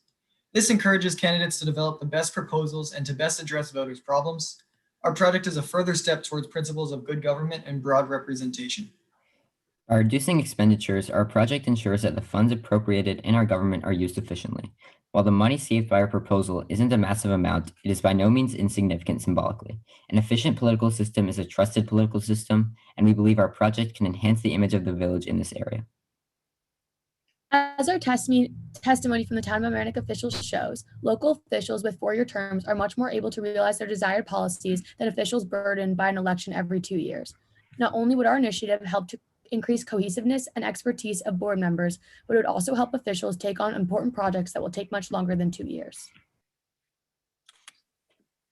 Finally, our project makes it easier for voters to participate in and follow village elections because of their congruence with more publicized federal elections. Voters who are already voting in presidential or midterm elections simply have to move their pen down to participate in otherwise separate local elections. We believe this is a prerequisite for a competitive and democratic electoral process that will enhance both the effectiveness and accountability of government. Thank you very much for your time, and we hope this comes under further debate. Okay, am I muted? No. We can hear. Thank you very much, guys. Please stay on the screen. I'd like to ask you a couple questions. If you could stop sharing the screen. Now, and anyone who knows the answer can just unmute themselves. Do you know if we can pass, so all that's required is the village board to pass a law? Is that correct? Yeah, but in addition, the village can pass the as I'm sure as Trustee Lucas pointed out a week ago about the board can also pass the local law, but only have it be made effective after a referendum. Yes, right. We could do that, but we could just pass a local law too. Yeah, you could also do that. Okay, because what could happen then is if people are really opposed to it, they could petition for a permissive referendum. Yes. So, I mean, part of my concern on a personal level is that I am running unopposed for my third term in the Village of Mamaroneck. So, you know, unless there's an amazing write-in campaign, I'm going to get elected in November to a 2-year term, another 2-year term. That'll make 6 years. If we adopt your proposal, that would mean I would have 7 consecutive years, a 3-year term. This term would, the term I'm getting elected to will become a 3-year term. Is that correct? Yes. And then if I ran for a re-election again, that would be a 4-year term. Yes. So the mayor and Trustee Lucas's position would then be a 4-year term in a presidential election year election. Now, I'm pointing this out, and let me finish here. As I'm pointing this out because presidential elections are always the best elections for Democrats. So I think you got a good idea, and I think it is good for the community. But I think for me, it gives me an unfair advantage. So what I will say here is that if this Board of Trustees does this, and what I will do is I will just serve the next 3 years, and I will not run for a 4-year term after that, because I think 11 years is too much for one person, and it's too much. The community needs change after 7 years. So if the board decides that that's a good idea, I'm going to say here tonight that I'm not going to run for re-election in the presidential election year, because frankly, I've had enough, and it'll be somebody else's turn. And I don't think it's fair for me to do that. Going into that would be such a huge advantage, because I know how on the ground, kind of how campaigns work in the Village of Mamaroneck. And I know that, you know, Democrats running in a presidential election year have a leg up, and that's just, you know, I understand it's a deviation. You pointed that out, but Democrats going to win in a presidential election year. So I'll just say for myself, and right now I would vote for this, but I will not run. If somebody's saying I'm trying to, you know, create, you know, a situation where I'll always be in office, it's not my plan in life, and I will not run in a presidential election year. But I have one anecdote that I want to tell you, because I sat for your story. You got to sit for me. In 2008, I ran for re-election, and I won. And I can't wait to meet President Obama someday, because him and I were on the same line, right? And I got more votes for him in the Village of Mamaroneck.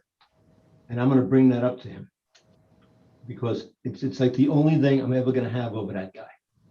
He'll point out to me, well, you know, Tom, I was a leader of the free world, but I did beat you in Mamaroneck, Obama.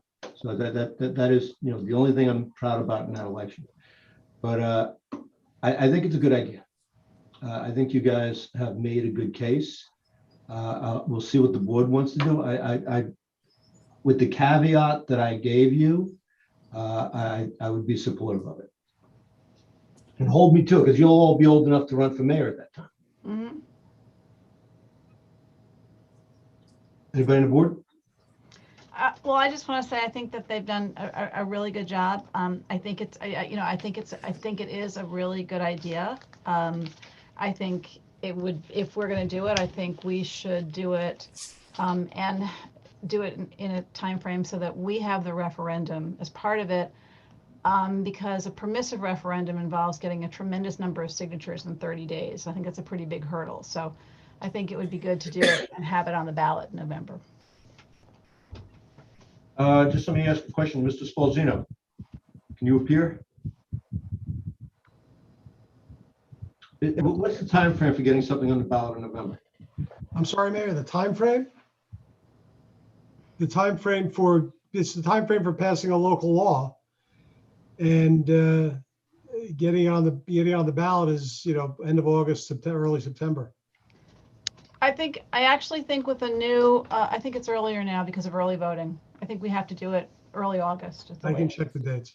Yeah. Okay, so we would have to pass the law in the next, what, couple of months. Correct. So that would And the make it- Go I'm ahead, sorry. Kelly. Kelly, go ahead.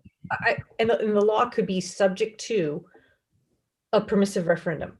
No, it's subject to a referendum. If we pass a law subject to a permissive referendum, then we would not be able to do it for probably this November because there's a 30-day time clock for getting the signatures. Whereas we could pass it subject to a referendum and it would be on the ballot in November if we did it early enough. I think it's too tight a time frame to do it by permissive referendum this year. No. I think what Kelly's saying is that the referendum would be, so if we pass a law that it is a permissive referendum, but it is not a mandatory referendum. Right.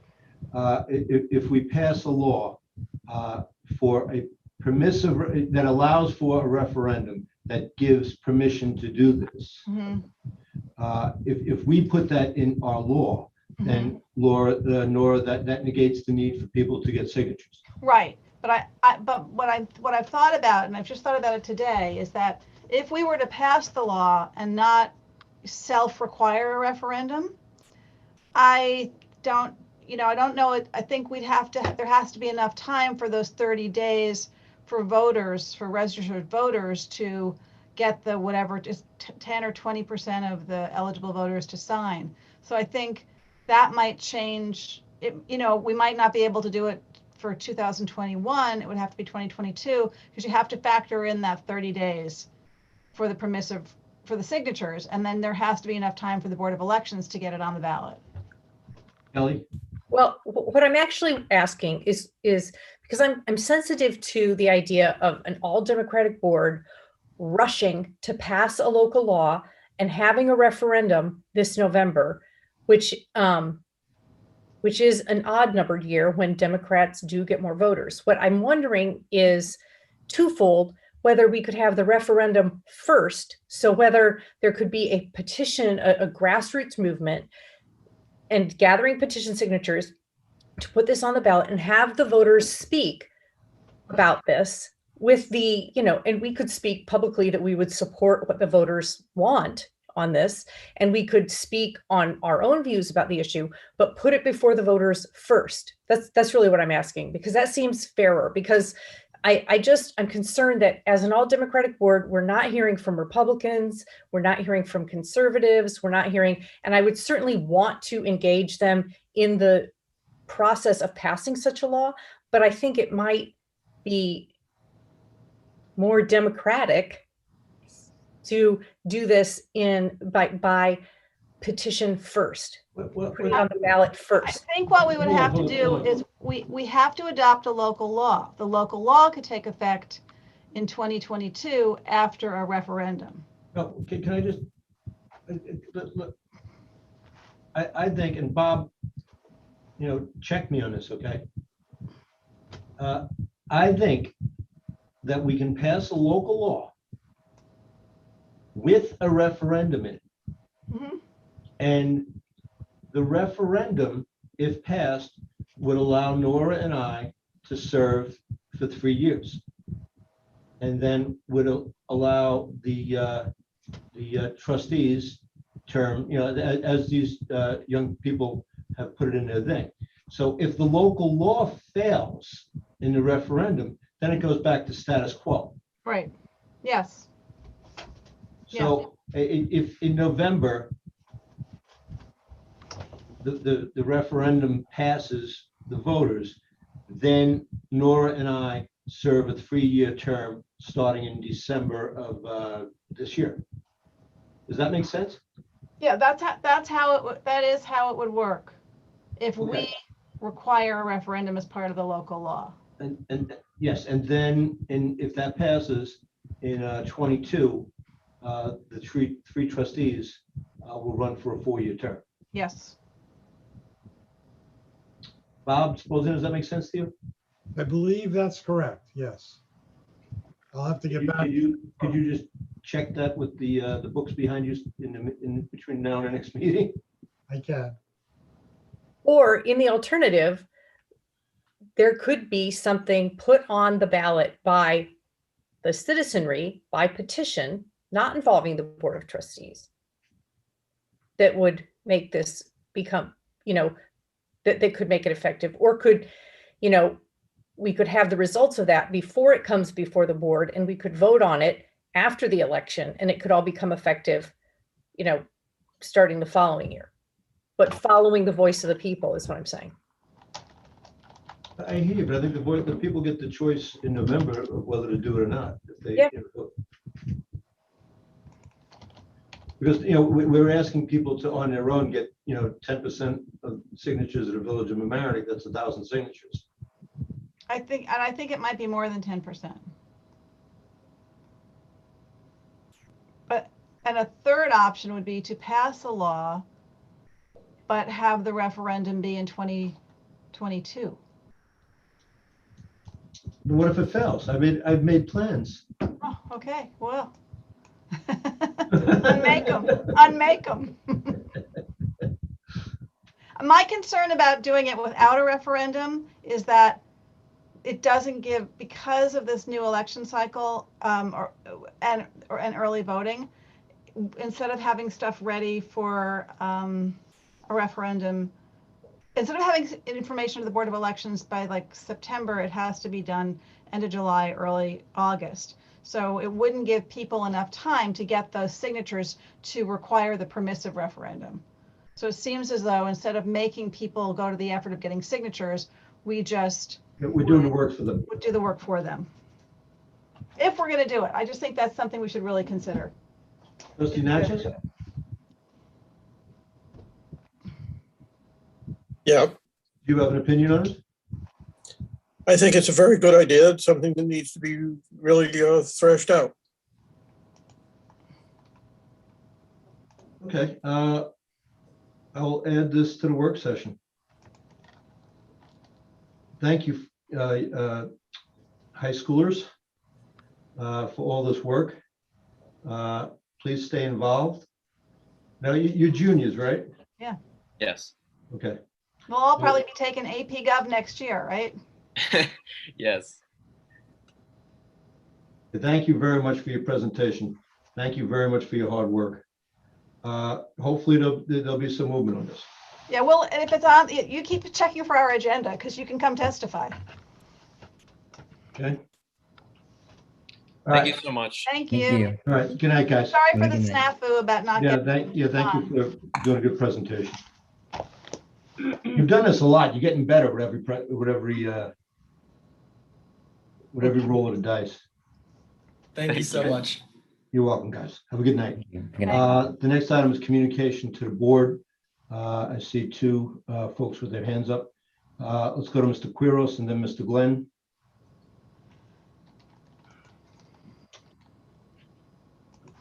Hi, Luke Quiros again. Can you hear me? Yes. Yeah, good. We connect all the dots for all these meetings, all these sessions that we've had since 7:30. The issue of transparency and the voice and voter oppression appears a lot. These high schoolers did a great job. It certainly has a lot to do with getting more transparency and more of a diversified voter turnout, which would diversify the board. Because I have always said, and I've written this in books because it's a very political and an important paramount topic on how this village of Mamaroneck and a lot of very, very wealthy ones are controlled through gentlemen's agreements. And because of their lack of diversity in the committees and on boards, even though they could be of two different political parties, what is wanted is privately voted for already behind the tables. It's all a gentleman's agreement. When you said, Tom, that in 2008 you outvoted Obama, it's one of the pieces of the puzzle that proves my point about the privacy that even public, the harbor, all these committees, they're all really privately held by individuals that control the voice, that control the power within the organizations. You outvoted Obama, if it's true, 2008, because very powerful Black leaders in this county that served on boards and are Black, some passed away, voted for Hillary over Obama because they wanted Hillary in there. And I was amazed as I would walk around, because I was also chairman of the board of Westcop, if you don't recall, for a few years, Black people on the board had a pin for Hillary, but when Obama won, they all cried, many cried saying, I finally get to see a Black person as president, and I would tell them, no thanks to you. What we have here and what has to be unraveled is the transparency of what is going on, especially when it comes to documents that are never revealed. I'm still waiting for the Goldstein documents to appear on the website. They're not there. And the lack of transparency also, let me finish. Let me finish, okay? That the Goldstein documents are not on the website, though her family have given a lot of political donations for your winning, Tom, which is part of the go back to the high school students, which is why we need to break up this mob and, the lack of time, because I don't want to go on forever, but really is a gentleman's agreement that a handful of people control the harbor, control the wealth, control everything in this community. And then the boards, the government boards, try to figure out how to make it melt so it doesn't become so obvious, unless you're a student of political science or you're a professor or this is what you do in order to break the transparency. But certainly a donation by Goldstein, for example, and the ethics problems that she has created have been protected. And I wonder if you had anything to do, whether it's the harbor or whether it's where some more money from real estate development has to come in for the selling of property so we can build.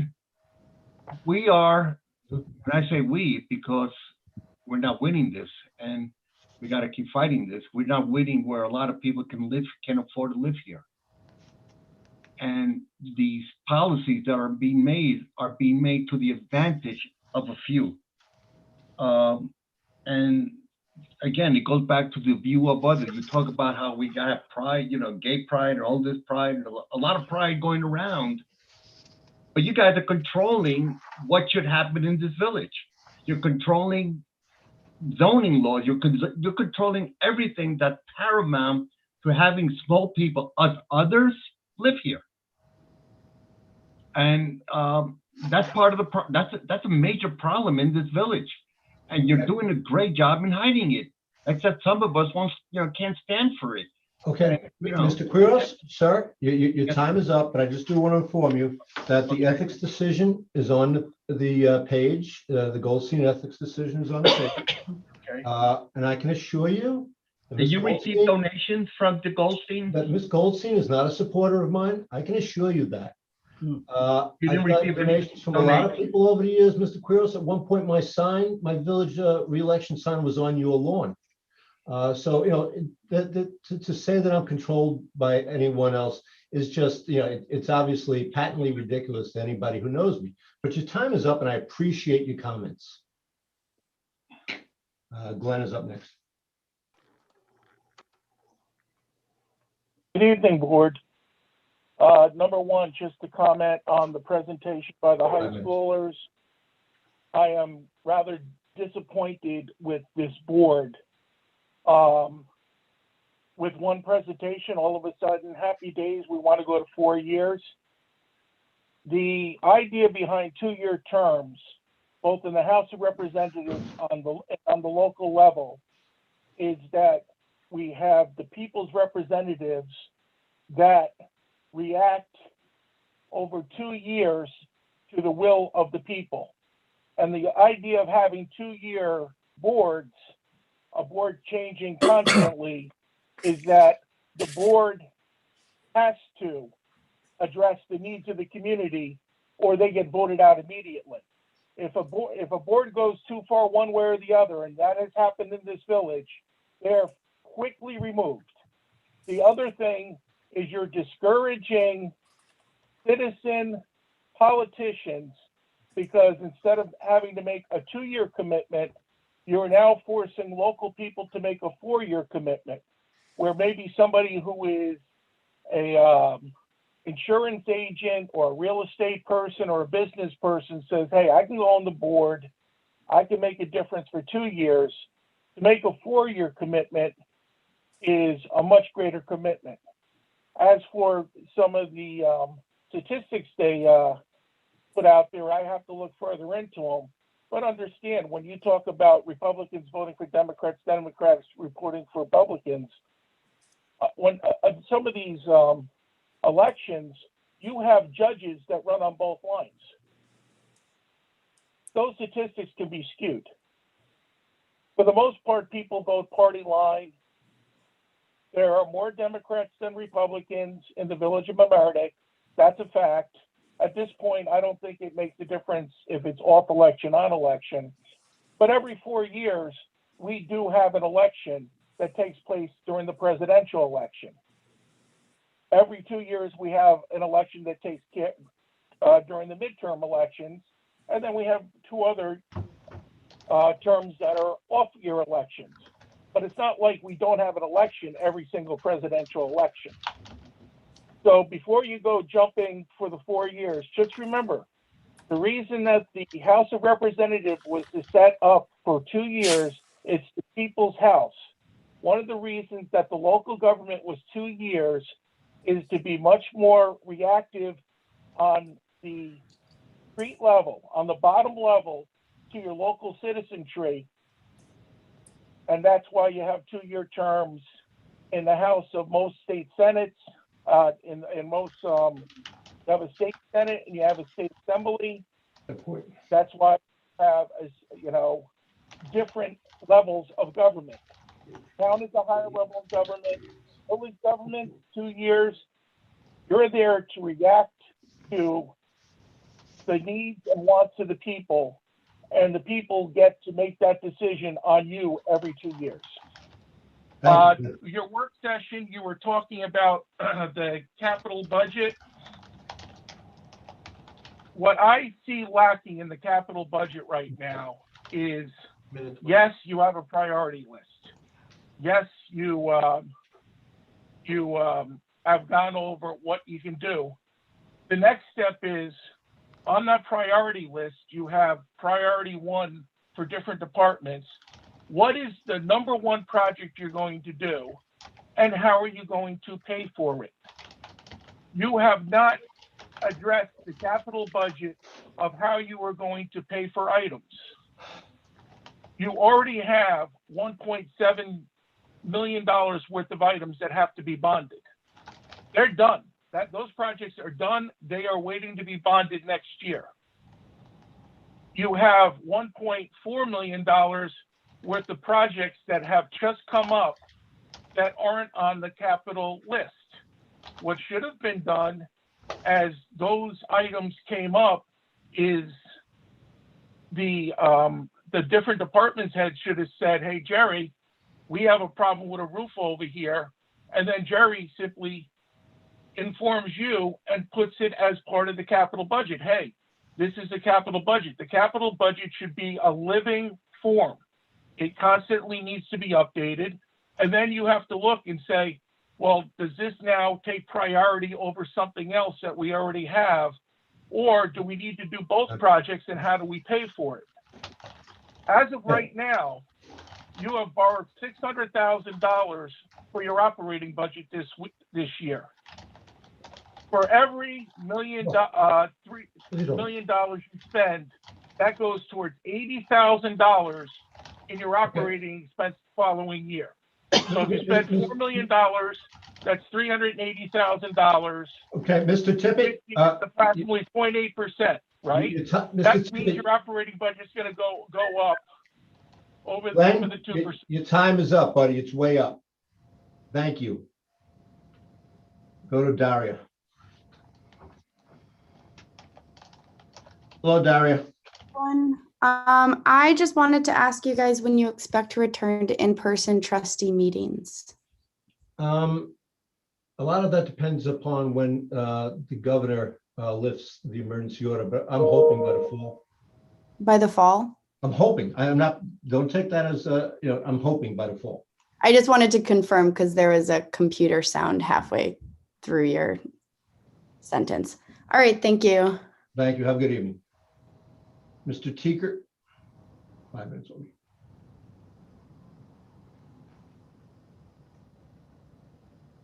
Sorry, just took the mute off. Yeah, I sent you an email today about the payment for the seawall at Harbor Island Park that was made, I believe, at the beginning of May as a manual pay, completely inappropriately, $107,000 payment. Putting aside the impropriety of paying that without board review, when I asked for the invoice for the work, I received an invoice with a total amount of $114,000. I wrote Augie, that's not what I asked for. I asked for the invoice for $107,000, the one you paid. At the last meeting, you made another, I believe, totally inappropriate payment to an engineer. I'm not sure why you're doing this, why, board review, the legal required board review of payments. And I think I've sent you the section of Village Law 5-524. These are, you're supposed to review when you spend the public's purse. So I hope you'll bring some scrutiny to this. I mean, I was stunned to get this invoice and see that it was rendered on January 6th. Why it became an emergency to pay at the end of March.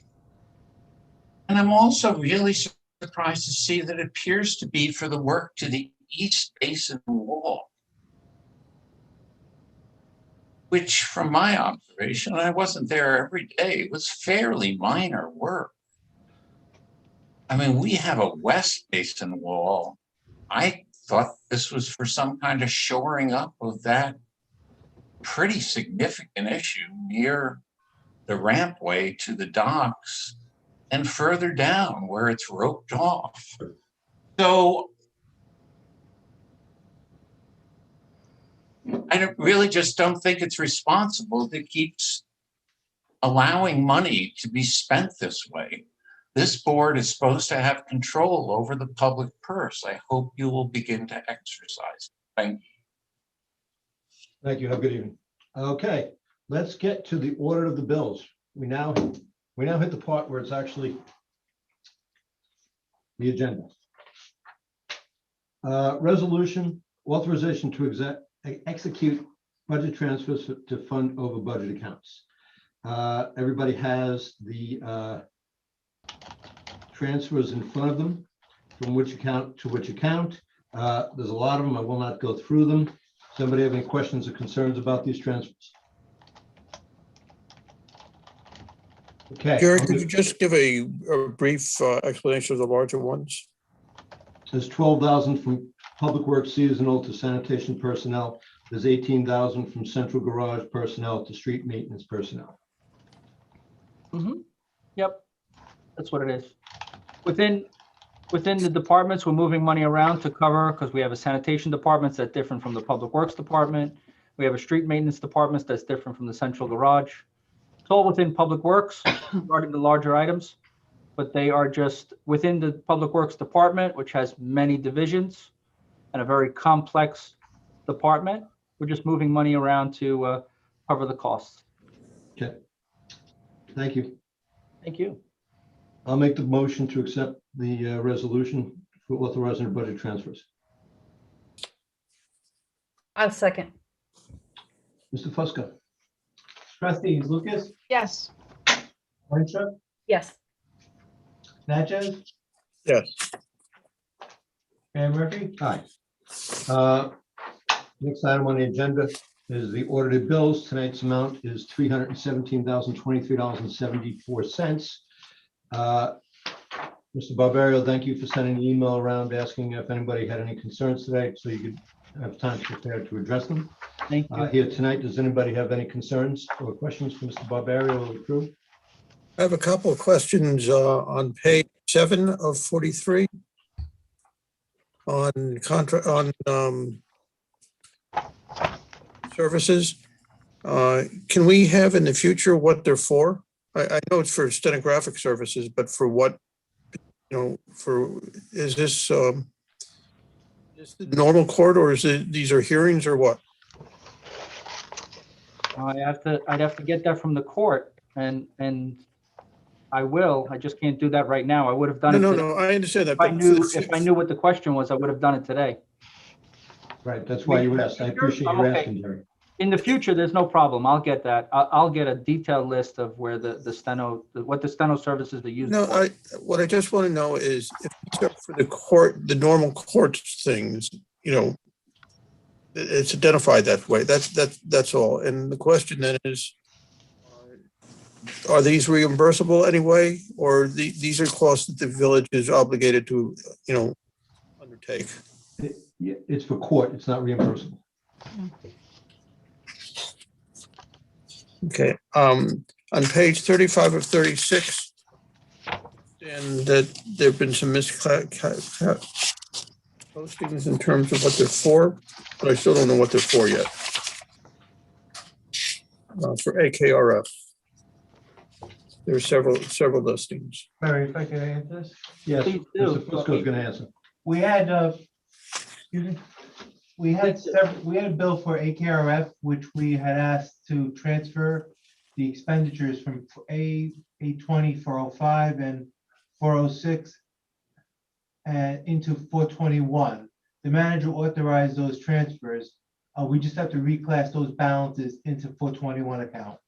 The actual expenditures represent salaries payable to services provided for land planning, HCCM, and the land use boards. Okay. So in the future, instead of just putting a number down, since most of us don't know what the number means, if we can also include what the project is. Absolutely. I'll put a note right now to address that in the future. Sure. Okay, and I had, I think I have one more on page 41. Yeah.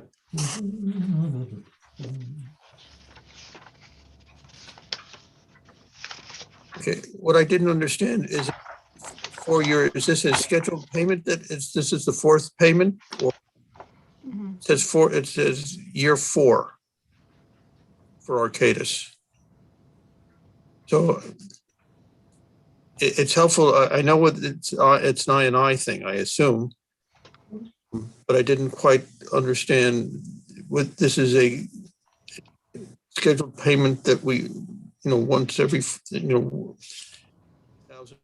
question is, Jerry, what's that payment for? Do we know? I sent the email detailing that because I knew this was going to be a question. It was all detailed in the email. It's this year's, it represents 12% of the 150,000 that the board approved that Arcadis is doing this year. How it's listed as year 4, 2017 I&I, it's this year's work. And I sent an email because I knew that was going to be confusing. So it was all detailed in the email. Yep. Yeah, you I'll said resend it before we I'll got the audit, right? You said Yeah. it Oh, like yeah. last week. Yeah, yeah.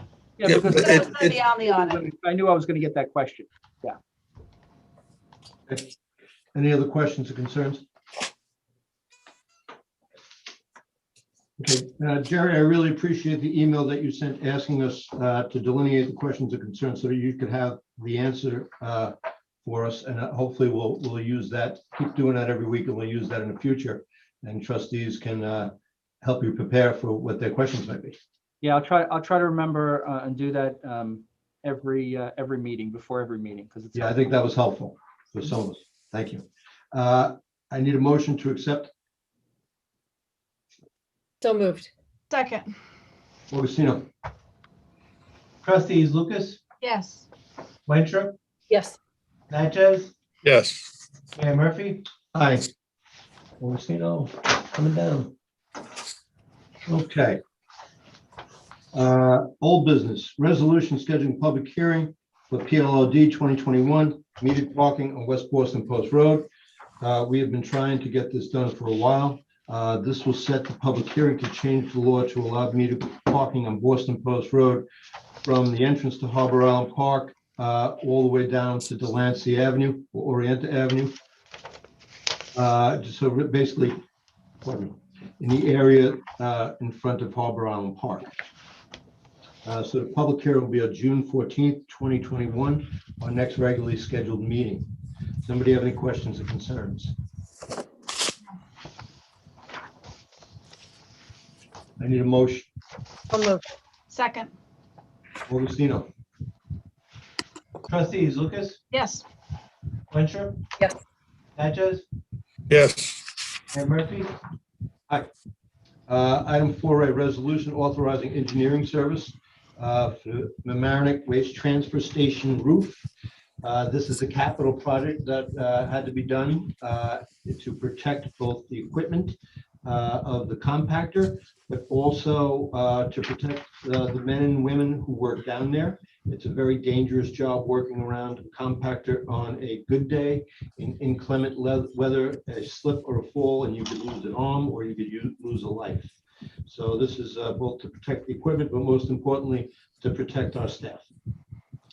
Jerry, do you have any questions or anything to say about this? Mayor, 2 weeks ago, the engineering services for the transfer station roof was listed at $62,025.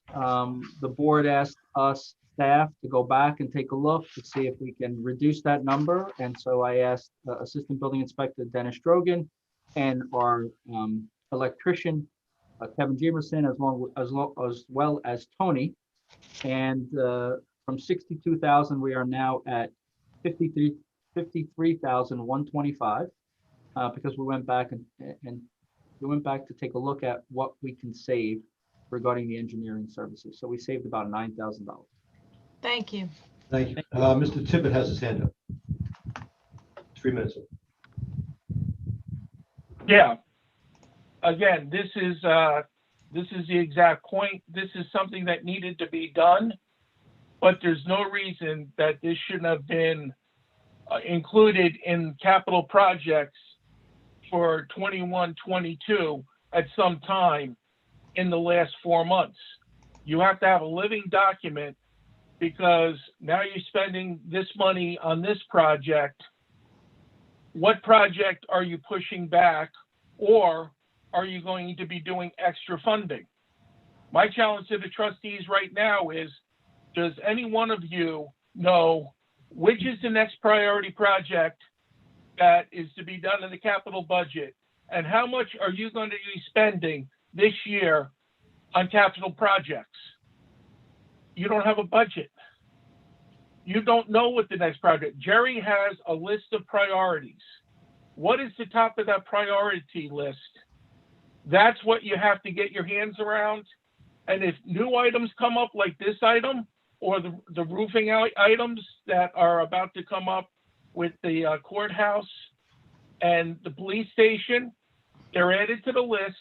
You reprioritize the list and you have to figure out how to pay for them, because as of right now, outside of bonding, state fund, state aid, for grants, there is no money in the budget to pay for anything. Your operating budget is $600,000 borrowing from unassigned reserve funds for this year. And once you spend more than $1.5 million, which is what you're paying off in the principal on your debt this year, every penny after that, every $1 million after that is $80,000 that you're going to be spending towards your operating budget for next year. You have a lot of things. I know that Tony mentioned Halsted Avenue is to the point where it's got to be moved up on the priority list. You're doing all these roofs. You also have the roof for the schoolhouse. I can't believe you're doing 5 roofs in the village. None more on the plan. The one roof that is on the actual budget is the old schoolhouse roof, and that also has to be done. You have to sit, prioritize what your capital projects are, how much money do you have in the budget to spend, and how much are you getting in state aid, state grants, other funding sources, and how much funding can this village absorb over the next 12 months with the capital projects that are approved, and which ones are you going to approve? Thank you. Okay, we need a motion. So moved. Thank you, Jerry, for finding those savings. Appreciate it. Sure. Second. Augie. Trustees Lucas, Yes. Winstrup, Yes. Natchez, Yes. Mayor Murphy. Thank you, Jerry, and thank you to the staff, and hopefully everybody will be safe this winter working down there. And I vote yes. All righty.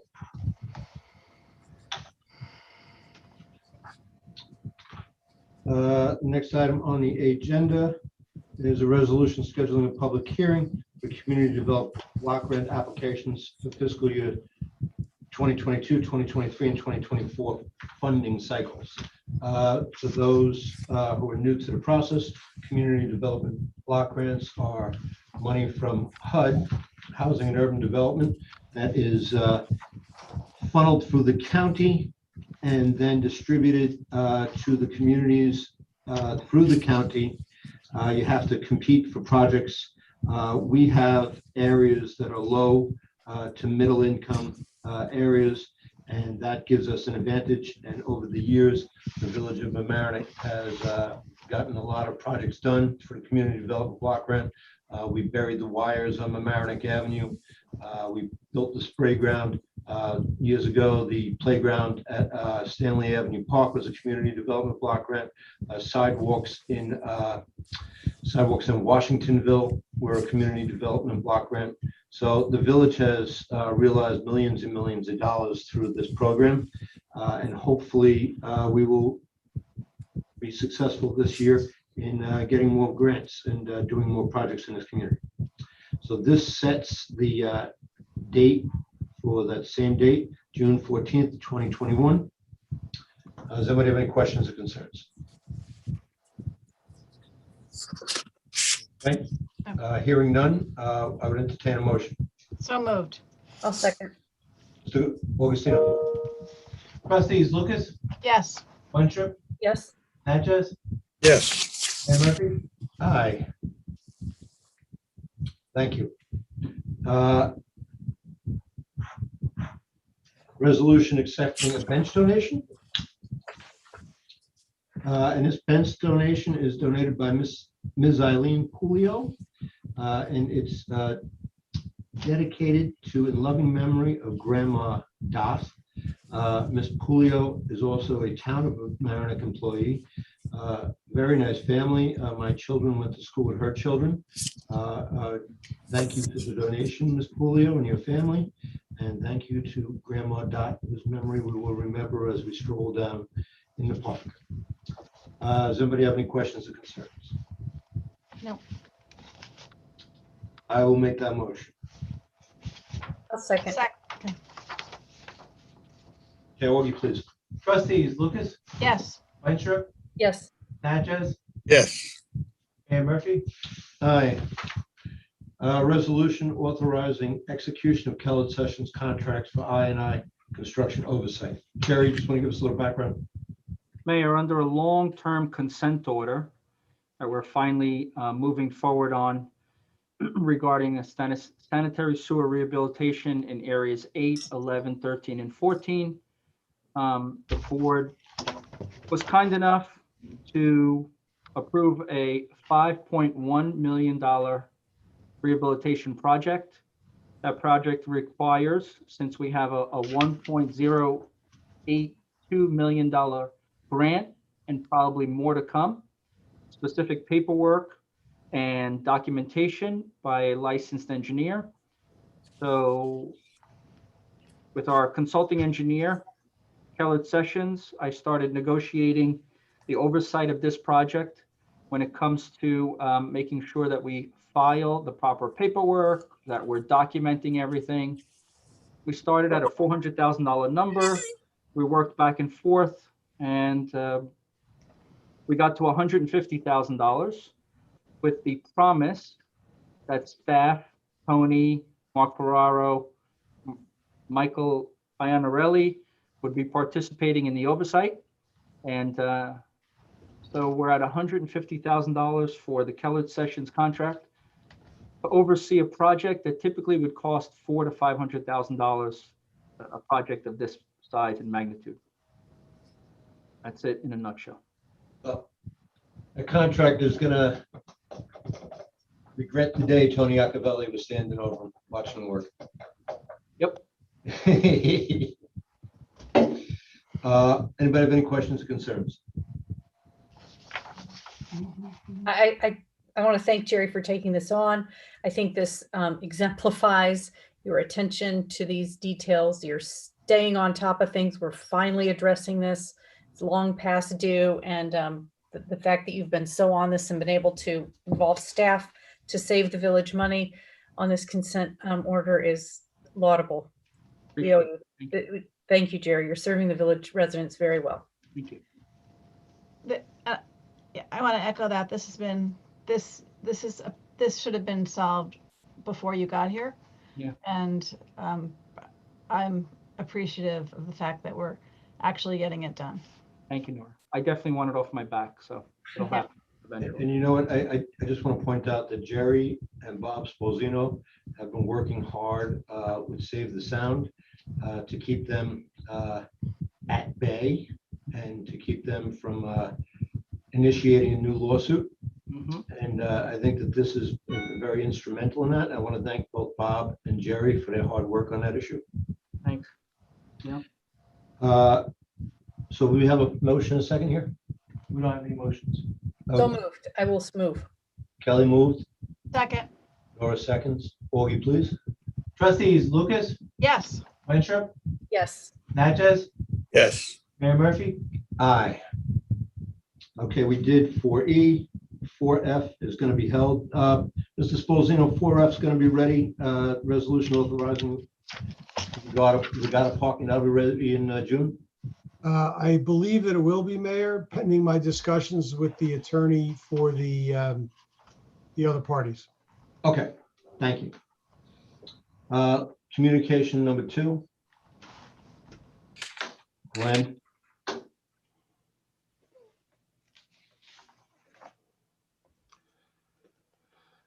Mr. Tippett. Yeah, Augie?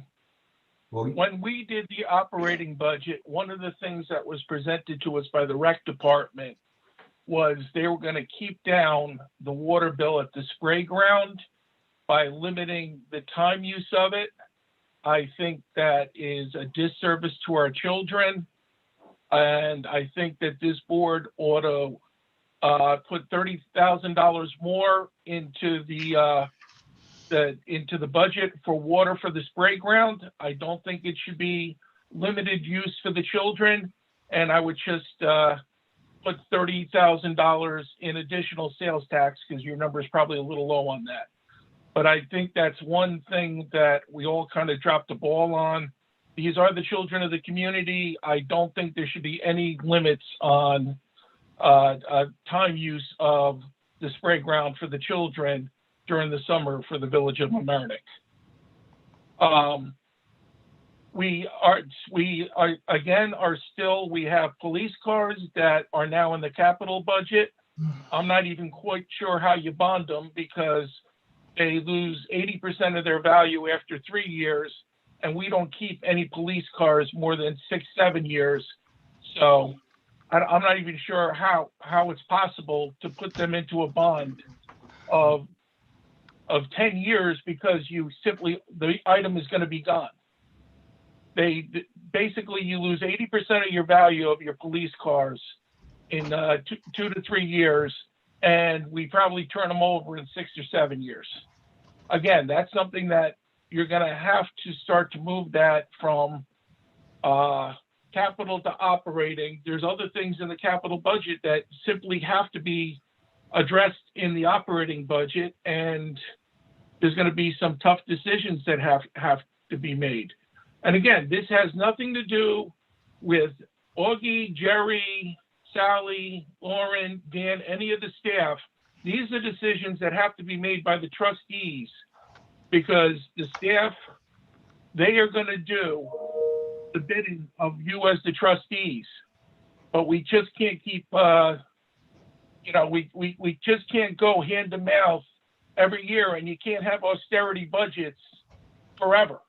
At some point, either we're going to have to make major changes in how we spend, or we're going to have to bite the bullet and increase our revenue for the types of services that want to be delivered for this community. Thank you. I just want to say one thing that was said before, and I just want to correct it. The village of Mamaroneck did not borrow $600,000 to balance the budget. The village of Mamaroneck took $600,000 out of the reserve fund, which has almost $14 million in it. And that is the taxpayers' money. There was no deficit. There was no borrowing to balance the budget. It was taxpayers' money, and that's how it was used. Thank you. Update from the village manager. Mayor, I only have those 2 items. They're contracts to file for the record. Other than that, I've taken a lot of the trustees and the public's time this evening. Thank you. Report from the clerk treasurer. Yes, Mayor. GP permits expire May 31st. They can be purchased online or by appointment in the clerk treasurer's office. The next item is first half tax payments are due June 1st, due during the month of June. That is also a report. You know what? I want to just point something out because I know this happens in your department. Your department, just for the folks watching at home, has no ability to forgive late fees on taxes. Under New York State, we have no ability to do so. It's not that we don't want to. It's against the law for us to do it. We have no power to do it. And I understand there's a variety of reasons that people can be late. They can have a little financial difficulty. They forget the bill. There could be something going on in their lives that diverts their attention. I really understand that, and I feel for them.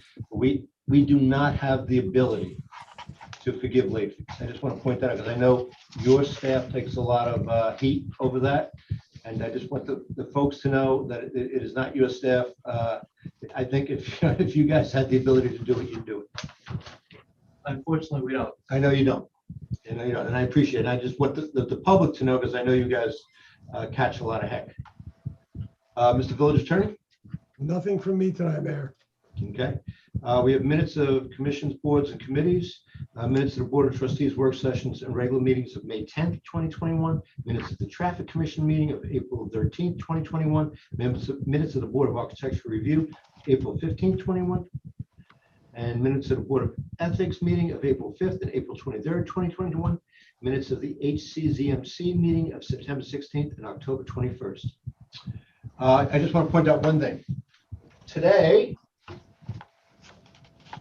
the folks from the US Open gave us this lovely plaque. I don't think you can see it on TV, but it'll be in Village Hall, commemorating the village effort in having a successful US Open in spite of the pandemic. And I want to thank Jerry and the Recreation Department and the staff and all the people who worked down at Harbor Island for making this a reality. The village realized some real revenue out of it.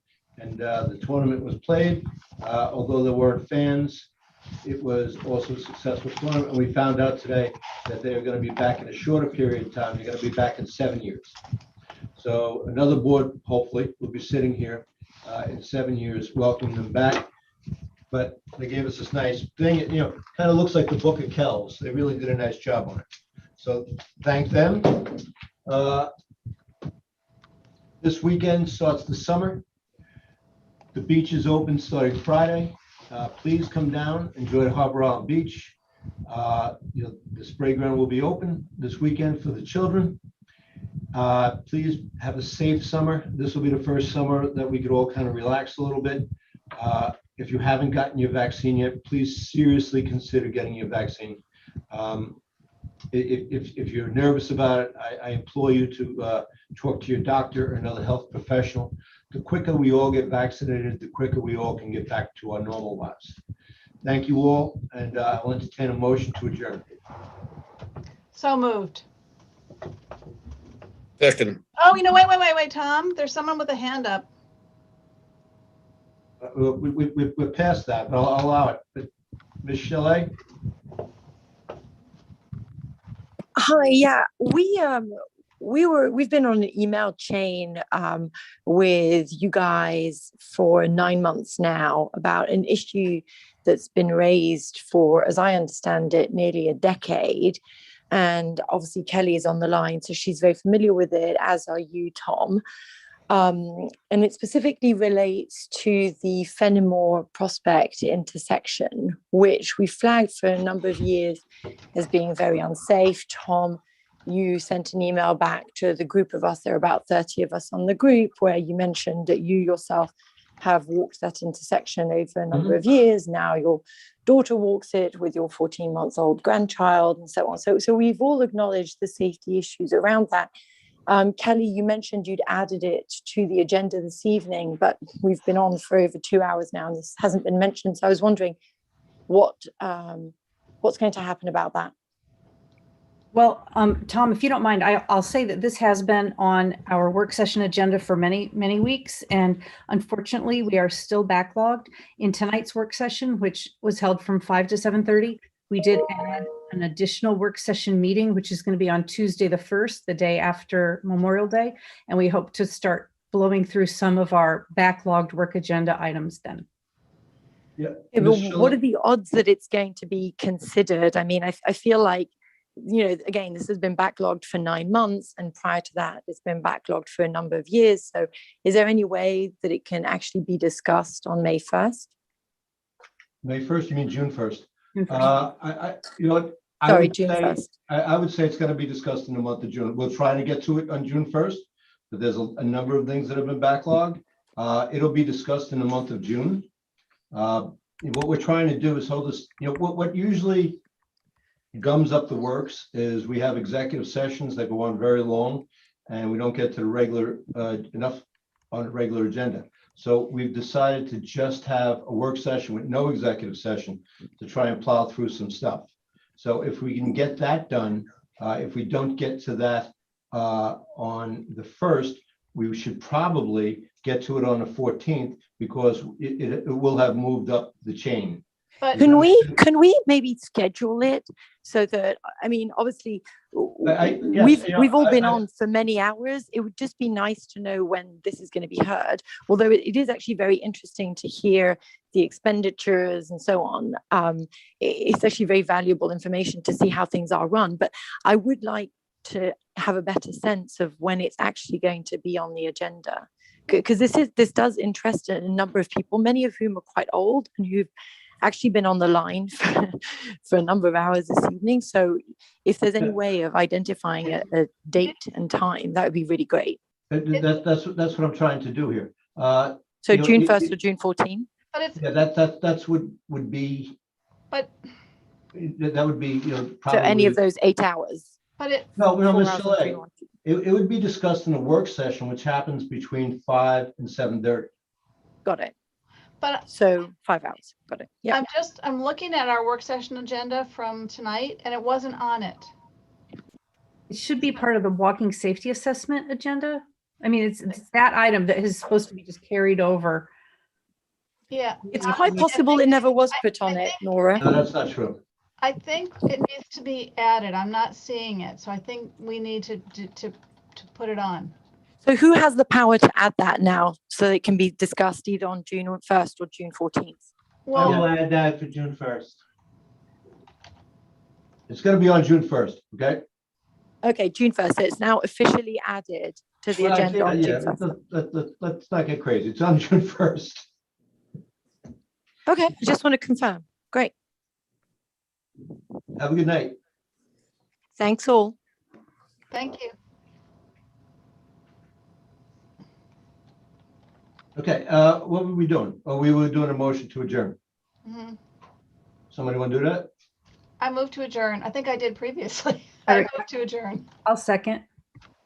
All in favor? Aye. Absolutely. Have a good evening.